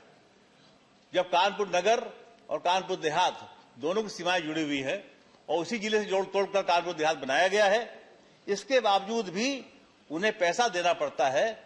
इससे ग्रामीणों में बहुत रोष है। मेरी मांग है कि टोल टैक्स जहां लगा हुआ है, जहां पहले लगा हुआ था टोल टैक्स, जहां वसूली होती थी, उसका सारे चेंज कर दिया जाएगा तो इसका लाभ कानपुर देहात और कानपुर नगर दोनों को मिलेगा। और कानपुर नगर से लोग आएंगे भी, उन्हें टोल टैक्स नहीं देना पड़ेगा। कानपुर देहात सीमा के बाहर लगा दीजिए, कोई दिक्कत नहीं, लेकिन ऐसी जगह टोल टैक्स लगा रखा है, टोल वसूली का केंद्र लगा रखा है, जिससे गांव के लोगों को जो आने जाने में है उनको असुविधा होती है। ये मैं आपसे इस माध्यम से बजट की भाषण में मैं आपसे मांग करता हूं, ये व्यवस्था भी आज कर देंगे तो लोगों को लाभ मिलेगा। इसी के साथ साथ मेडिकल कॉलेज की स्थापना इस सरकार ने की, ये अच्छा काम किया। हम लोग पहले ही मांग करते थे मेडिकल कॉलेज बनना चाहिए, लेकिन चिकित्सा का जो अभाव कानपुर नगर में जिस प्रकार से है उस पर कानपुर देहात में भी है। मैं चाहूंगा कि नगर और देहात दोनों सीमाएं जुड़ी हुई है, इसे ऐसा अस्पताल बनवा दीजिए कानपुर में ताकि दोनों जिलों को उसका लाभ मिले। और जनप्रतिनिधि होने के नाते हम सबकी जिम्मेदारी है कि ऐसा काम हो जाएगा, सबका सम्मान बढ़ जाएगा, आपका सम्मान ही बढ़ेगा। और मैं एक बार फिर आपको बजट आपने पेश किया है उसके लिए आपका आभार व्यक्त करता हूं। बहुत बहुत धन्यवाद। जय Hind. Thank you, Sukram Singh ji. The next speaker, Shri A.D. Singh. Singh ji, you have 5 minutes. I may exceed 1 or 2 minutes that you can cut from him. If he is cutting, I have no problem. If your party is giving, no problem. ये सबसे बड़ी बात यह है कि RSS स्वदेशी मंच ने भी कहा है कि कितना अनएम्प्लॉयमेंट बढ़ गया है। ये 2019 के फिगर में 3 करोड़ था और करीब 15 मिलियन हर साल और उसमें जोड़ा जा रहा है। और अभी तक तो हम लोग कांग्रेस के टाइम में पंचवर्षीय योजना की बात करते थे, बट मुझे लगता है कि वित्त मंत्री और प्रधानमंत्री finally is happy with the Nehruvian model that we should go back to planning. So instead of 5 years, they are saying 25 years. That is one. And secondly, the huge amount of tariffs that used to be there in the 50s and 60s, same they want it this time here also. The budget, I don't want, most of my colleagues have already spoken about health and rural development and everything else. So I don't think I'll take the time of the to speak on those, except that the capex which has gone in the infrastructure, I don't think they will be able to spend it. Maybe they have allotted that much to clear backlogs, for example, for NHI or something. Now I'll come straight to Atmanirbhar Bharat. Government is, whether it is our Honorable Prime Minister or the ruling party members of talking of Atmanirbhar Bharat के लिए लोग का केवल lip service है। अब आपको इस विषय में बताता हूँ। Doing business in India is governed on the aggregate by as many as 1536 law, which on the aggregate requires 69,233 compliances. The laws are both central and state laws. These are 678 central laws that require 25,537 compliances, 858 state laws that require 43,696 compliances. These are okay with the big corporates, but for the medium industry and the small industry, वो काम क्या करेगा? Many of these laws and compliances, prison sentences are there. In fact, imprisonment clauses run into hundreds as follows: 244 central laws and 25,537 compliances have imprisonment clauses, 599 state laws and 20,895 have imprisonment clauses. I will request the Honorable FM and the Corporate Affairs Minister to set up an independent group to simply calculate the cost, both direct and indirect, in terms of time spent, for example, of the required compliances in respect of various group of industries. अगर ये इस तरह का compliance में ही हमारा time बीतेगा, तो हम business क्या कर पाएंगे? और जब हमने टैरिफ कम किया है, हमारा एक्सपोर्ट बढ़ा है. This is also the time of economic diplomacy. काफी मेंबरों ने कहा कि 1 लाख करोड़ डॉलर का इंपोर्ट चाइना से हो रहा है, बहुत चिंता का विषय है. बिल्कुल चिंता का विषय है. मगर अगर फर्ज कर ले कि आज हम 1 लाख करोड़ को 30 लाख करोड़ का बायलैटरल ट्रेड कर दें, कि 15 लाख करोड़ हमारे यहां से जा रहा है, 15 लाख करोड़ का उनके आ रहा है, तो 1 मिनट में उनकी पॉलिसी पाकिस्तान विज़ चेंज हो जाएगी. Because today is the day. अब फर्टिलाइजर पर लीजिए, the amount of mess they have created in the fertilizer sector. Iran से हमारे यहाँ 50% यूरिया आता था जब यूरिया का प्राइसेस $300 के आसपास था. इन्होंने यूएस के डर से ईरान से लाना बंद कर दिया, यूरिया प्राइस $1000 हो गया. तो हम डरते क्यों हैं? We are very clear that we respect UN sanctions, not US sanctions. Today the same thing is happening in potash. The Americans are saying that we will put sanctions on the Russians and the Belarusians. We are quiet. Nobody is interested. तो और आप ये देखिए, जब 30 साल तक तो हम एम्बेसडर और क्रिएट 30,000 बनाते रहे. जब वो सेक्टर खुला तो इनफैक्ट उस समय पीलू मोदी जी ने बोला भी था कि हमारे पास 2 कार ऐसे हैं जिनका हॉर्न छोड़ के हर चीज बजता है. तो जब वो सेक्टर खुला तो today we are exporting 4 lakh cars, and if we add commercial vehicles like scooters and everything, it is almost 30 lakhs. So हर भारतीय बिजनेसमैन बिल्कुल सक्षम है. जब तक इन कंप्लायंसेस को आप लोग नहीं हटाइएगा, हम लोग उसी में रह जाएंगे. अब दूसरा डिपार्टमेंट का ले लीजिए, एनफोर्समेंट डायरेक्टरेट. इनकम टैक्स में अगर आप पर इंक्वायरी हुआ तो 1-2 साल में उसको एज पर लॉ ठीक कर देना है, फाइन लेना है या जो भी करना है.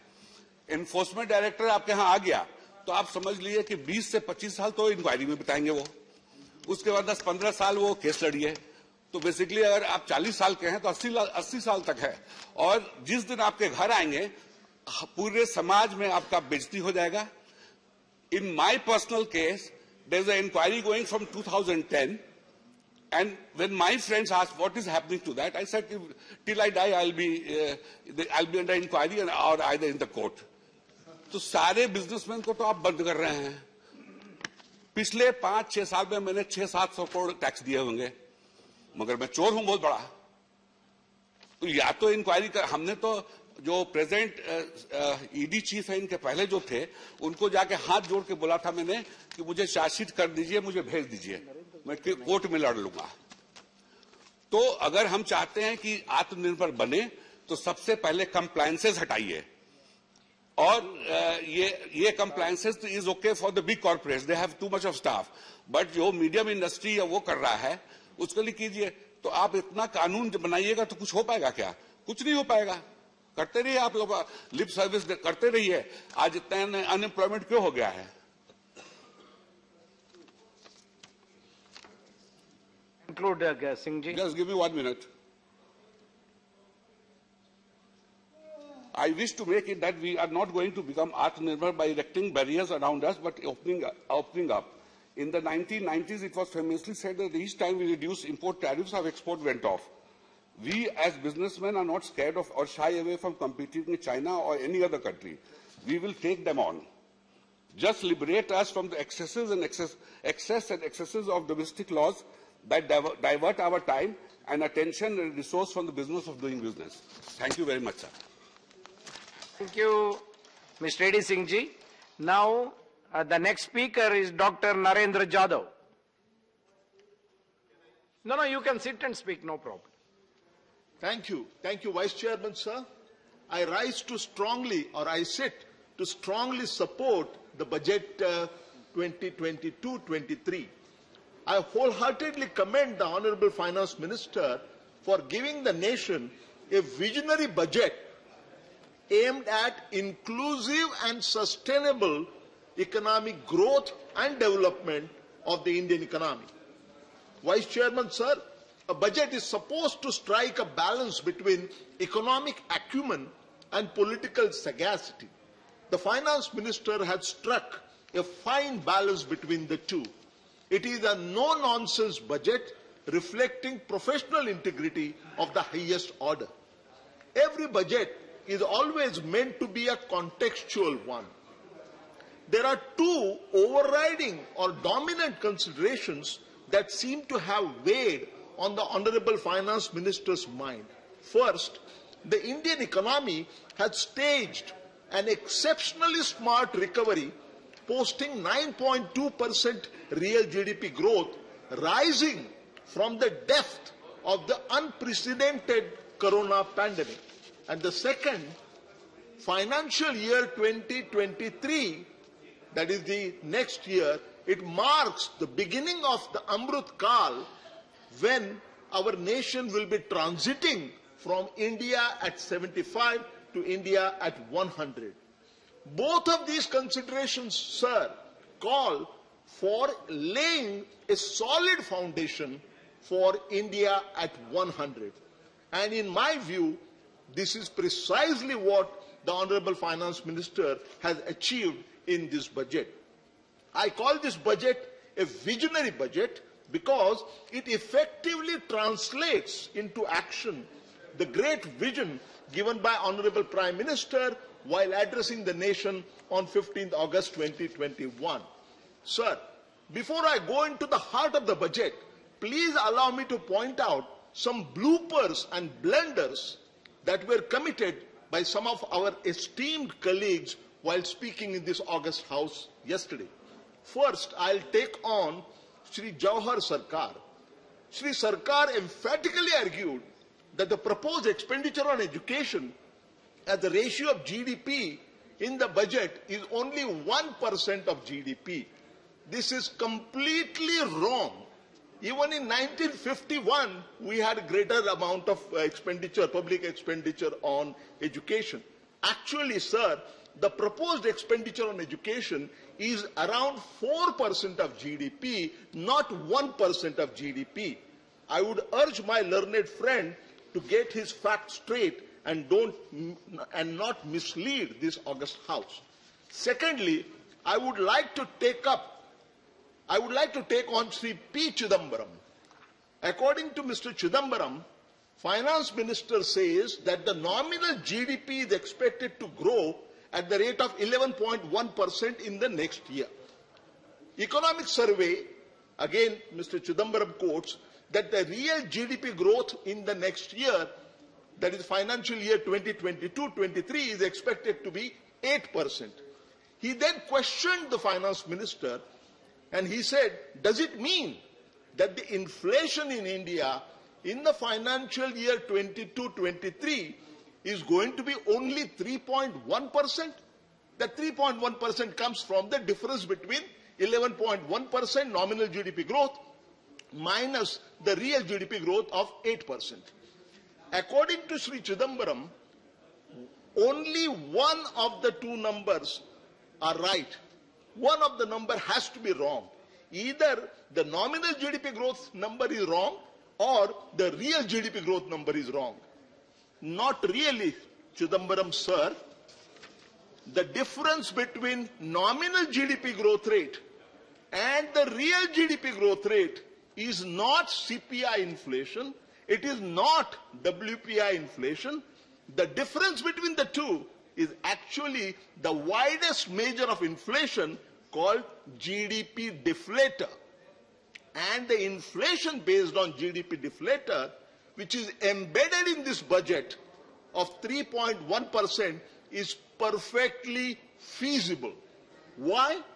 Because the average inflation rate based on GDP deflator, and I have worked out for the last 5 years ending the pre-COVID year of 2019-20, it turns out that the average inflation rate based on GDP deflator in our country is 3.15%, which is not very different from 3.1%, which has been incorporated in the present budget. I am really surprised, in fact appalled, that a person who has been a finance minister for a long time can make such an elementary mistake. Chairman, sir, to my mind, the most important thing about this budget is that priority has been given to economic growth over fiscal consolidation. For financial year 21-22, that is the current financial year, Honorable FM had budgeted lowering the fiscal deficit as a ratio of GDP from 9.2% to 6.8%. And the Honorable Finance Minister has nearly succeeded in hitting that target, achieving that target, posting a revised fiscal deficit of 6.9% instead of 6.8%. This is excellent fiscal marksmanship. And for the year 22-23, sir, the Honorable FM has placed a budget estimate at only moderately lower level of 6.4% of GDP. Some members questioned this and said that this number is also very large, and when last time we had fiscal deficit of such large magnitude, we had an unprecedented crisis of 1991. These critics forget that during the 1991 crisis, it is true that fiscal deficit was very large, but at that time, our foreign exchange reserves were only $1 billion. Sir, today, our foreign exchange reserves are $630 billion US. The situation is not comparable at all. Vice Chairman, sir, this avoidance of a sharp reduction in fiscal deficit as a percentage of GDP, especially against the backdrop of buoyant tax revenues, and that too in GST, unmistakably it implies greatly enhanced public expenditure. The best thing about this budget, sir, is exceptionally large increase in capital expenditure to the tune of as much as 7.5 lakh crore. And of this enhanced capital expenditure, again it is noteworthy that as much as 43.3% is being devoted to building world-class infrastructure of roads, railways and so on. The strategy underlying this budget is very clear. Sharply increase public investment would entice greater private investment.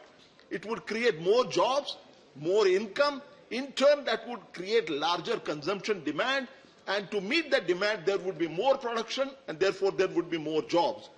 This virtuous circle will lay down the foundation of a sustained economic growth as the India transit at India 75 makes a transition to India at 100. A question is being asked, sir, in some responsible quarters, why has the finance minister refrained from giving a big push to consumption, say through cut in direct taxes or through consumption vouchers? It is argued that increasing purchasing power in the hands of people would raise the consumption demand, it would mean greater production, and it would promote economic growth. Please conclude, sir. Yes, one more minute, sir. The Honorable Finance Minister does not seem to have accepted this logic. To my mind, sir, there are at least two reasons at this point of time to prefer investment-led growth to consumption-led growth. The two reasons being, the first is the number of social safety measures which were taken during the second wave of corona pandemic has been very large. Recall the 5 mini budgets to mitigate the devastating impact of the pandemic, some of which in fact are continued in this budget. More importantly, while both virtuous cycles,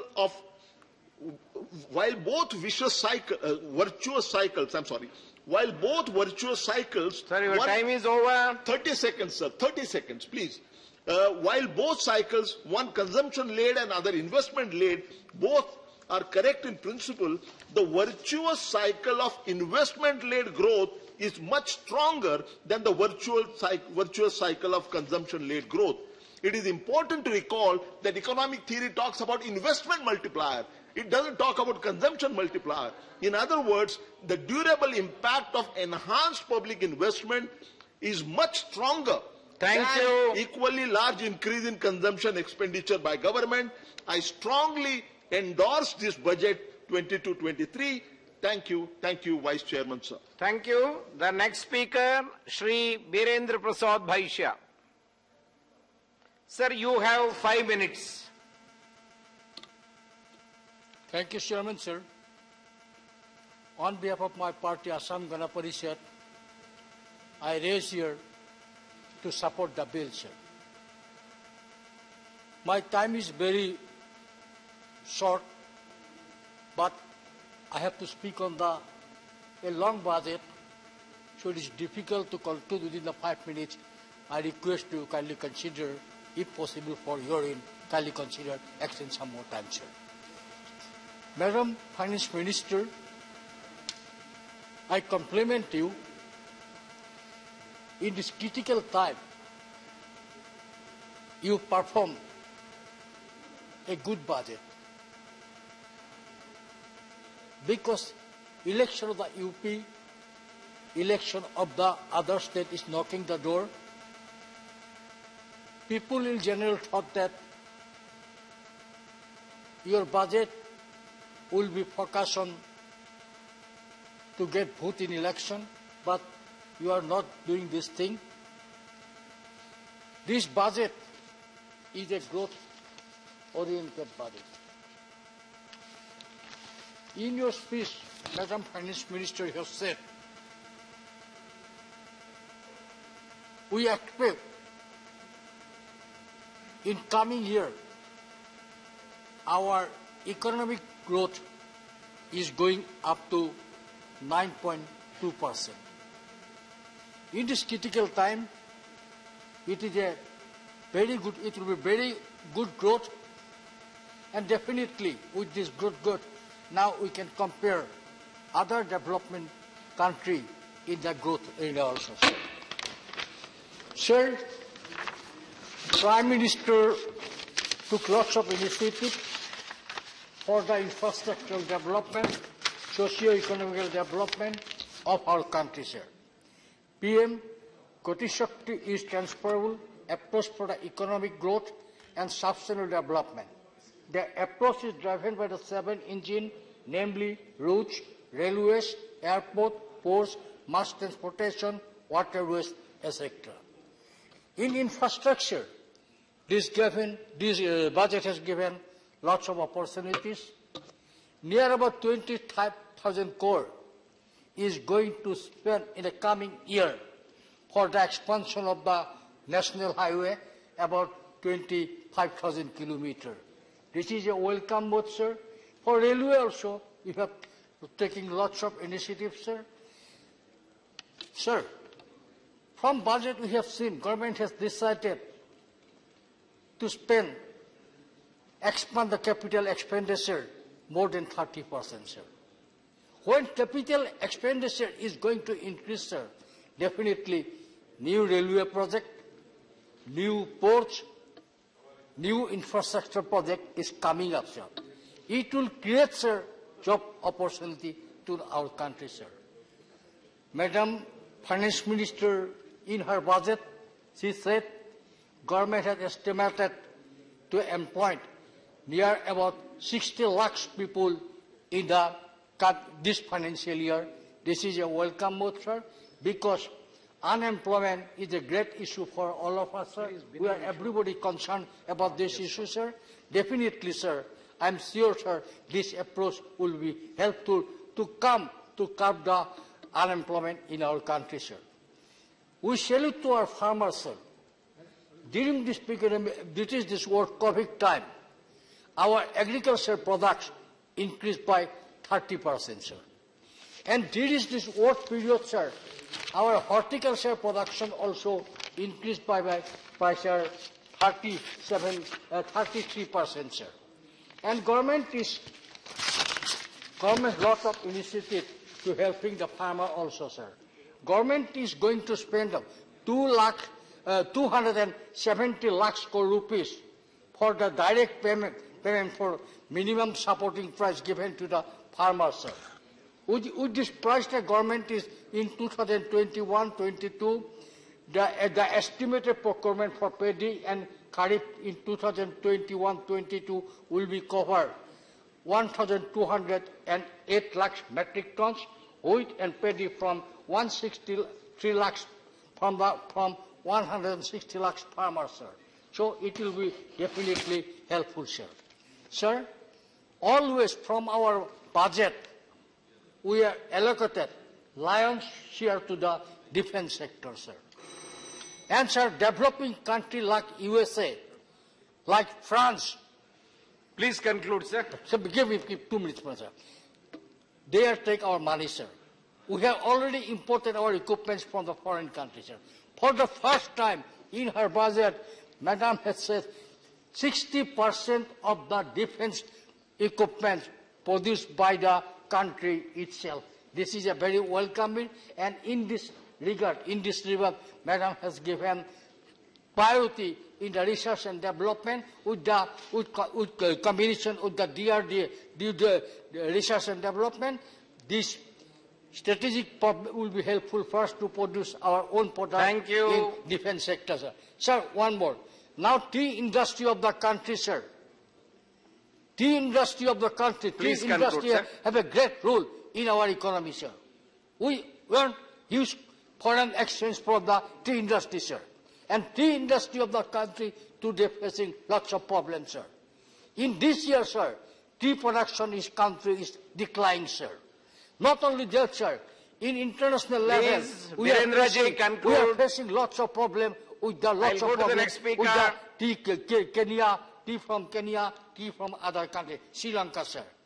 Madam Finance Minister, looking after this region, could you help us? Could you allot some money for development or survival of the tea industry of our country? Shri Vinay Vishwam. For in the interest of tea industry, Madam will consider this. Thank you, please. Thank you very much, sir. Shri Vinay Vishwam. Thank you, sir. Sir, it was in 1998 that the book appeared for the world by George Soros. He came from the same creed of the ruling class. The book was titled The Crisis of Global Capitalism. It was the beginning of a right-wing intellectual, himself is a big investor, wrote about the crisis. That crisis is increasing today. This budget of the finance minister was a very poor attempt to hide that crisis and claim that the government has made something great. I feel very sorry for her. Sir, she may be the daughter of Tamil Nadu or daughter-in-law of Karnataka, but I believe personally she is a lady with integrity. That I respect her. But her budget, I should say, is a failure budget. Sir, everyone of us know, in this budget, the poor are forgotten. In the beginning of the neo-liberalization age, we had a great theory. That theory was trickle-down theory. Everybody knows the meaning. But this budget reflects a triple-up theory. Not for the poor. This budget is for the rich at the top. Whatever step it was seen. I don't want to bring the data here anymore. It was amply mentioned here. Sir, what is there in the budget for the poor, for the workers, for the women, for the peasant, for the MSP, for the health sector? Nothing is there. There, the allocation is slashed. Subsidies slashed. But for the poor, this is the situation. For the rich, you can see the budget was all in favor of them. And our Prime Minister was telling the other day about great weights about the poor people, the migrant laborers. What they have got from this budget. The government was the reason for the great pitiable scenes that we saw on those days. They were in thousands, starting from their workplace to their villages. He accused the Congress party for that. But sir, was it the Congress party who did the lockdown with the notice of 4 hours? Sir, was it the Congress party who did talk about the Lakshman Rekha? Sir, my party has a lot of criticism against the Congress party, no doubt. Congress was the party that began this disastrous policy of the economy. We know it. But the Prime Minister and his party, the BJP, they do it in a much harsh manner, disastrous manner. That's what we see. Always this government talk about Vivekananda. So let me quote from Vivekananda. There can be no dogmas and preachings for a hungry man. No amount of preaching about gods can satisfy his hunger. He needs to be fed with bread. That bread was denied for him by the BJP government, by lockdown. That was the reason for that tragedy of this. So how can this government forget those seen in the rail tracks of Aurangabad? The people were hit by a train and killed. Do you remember that? And this budget forgotten them completely. Completely forgotten them. Sir, once I heard the Prime Minister talking loud about the wealth creators. He said that the government will support the wealth creators. And who are the wealth creators for the government? It was mentioned here. For this government, wealth creators are Adani, Ambani and Tata Birla type of people. He mentioned about Tata Birla and the left also. That once upon a time we shouted Tata Birla government. Yes, we shout today. This is a Adani, Ambani government, a Tata Birla government, a government which surrendered the Air India to Tatas with a paltry cost. This is the government of the exploiters. You have no doubt about that. And that government should not forget certain facts. Sir, the real wealth creators, who are they? The peasants. They created the wealth. They are feeding us. The workers, the beggar laborers. All those wealth creators are forgotten and all the exploiters are taken care of. Sir, I don't want to go back again to the figures. Ample of them are with me, but you have rung the bell. Sir,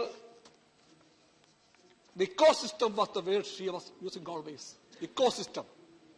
The ecosystem of the economy is shattered by the carbon emission from this government. So the ecosystem cannot be saved with this level of emission of carbon from the financial policy of this government. It has to be protected. That is the need of the hour.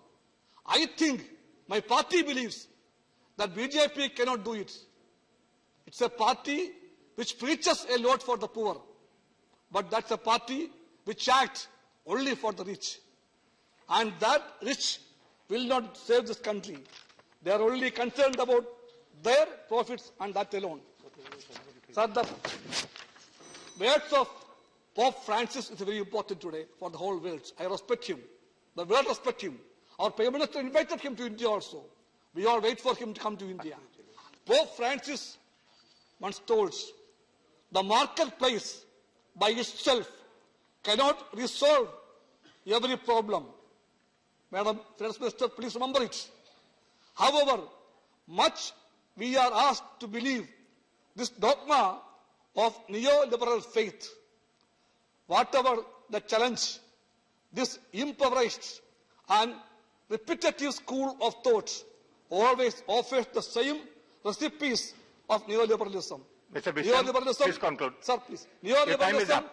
Neoliberalism simply reproduces itself by resorting to the magic theories of spillover or trickle, without using the name as the only solution to social problems. Trickle-down theory is... Okay. I'm calling the next speaker. Now, one last part. Sir, let me quote from Karl Marx also, one sentence, one part, very important. Because Thank you. Sir, Marx is the... Thank you. The next speaker is Kapil Sibal. Marx is the... Sir, please. Marx is the philosopher of tomorrow and today. Yes, please, yeah. I just want to make sure I heard it right. Did Honorable Member Vinay Vishwam first quote Pope Francis and immediately after that is quoting Marx? I just want to be sure. Sir, if you give me 2 minutes, I can explain properly, effectively, and she will be convinced. You will have another opportunity later, but now you conclude because I have called yes, Sir, when next member I have called already. Which is a very pertinent question, I have to respond to it, sir, please. Nothing will go on record now. I have already called the next speaker. Sir, please. Mr. Kapil Sibal. Sir, please, a bit more democrat, please. A bit more democrat, please. 1 minute. 1 minute. Madam, why I quoted Marx after Pope Francis? No. You need not reply to her. You need not reply to her. You conclude. Half a minute. The bourgeoisie has stripped off its hollow every occupation hitherto honored and looked up to with reverent awe. It has converted the physician, the lawyer, the priest, the poet, the man of science into its paid wage laborers. I would add, it has the governments also. Not Kapil Sibal's speech will go on record now. Please. मैं आपका और अपनी party का आभारी हूं कि आज इस बजट पे जो चर्चा हो रही है मुझे उस पे बोलने का मौका मिला। मैडम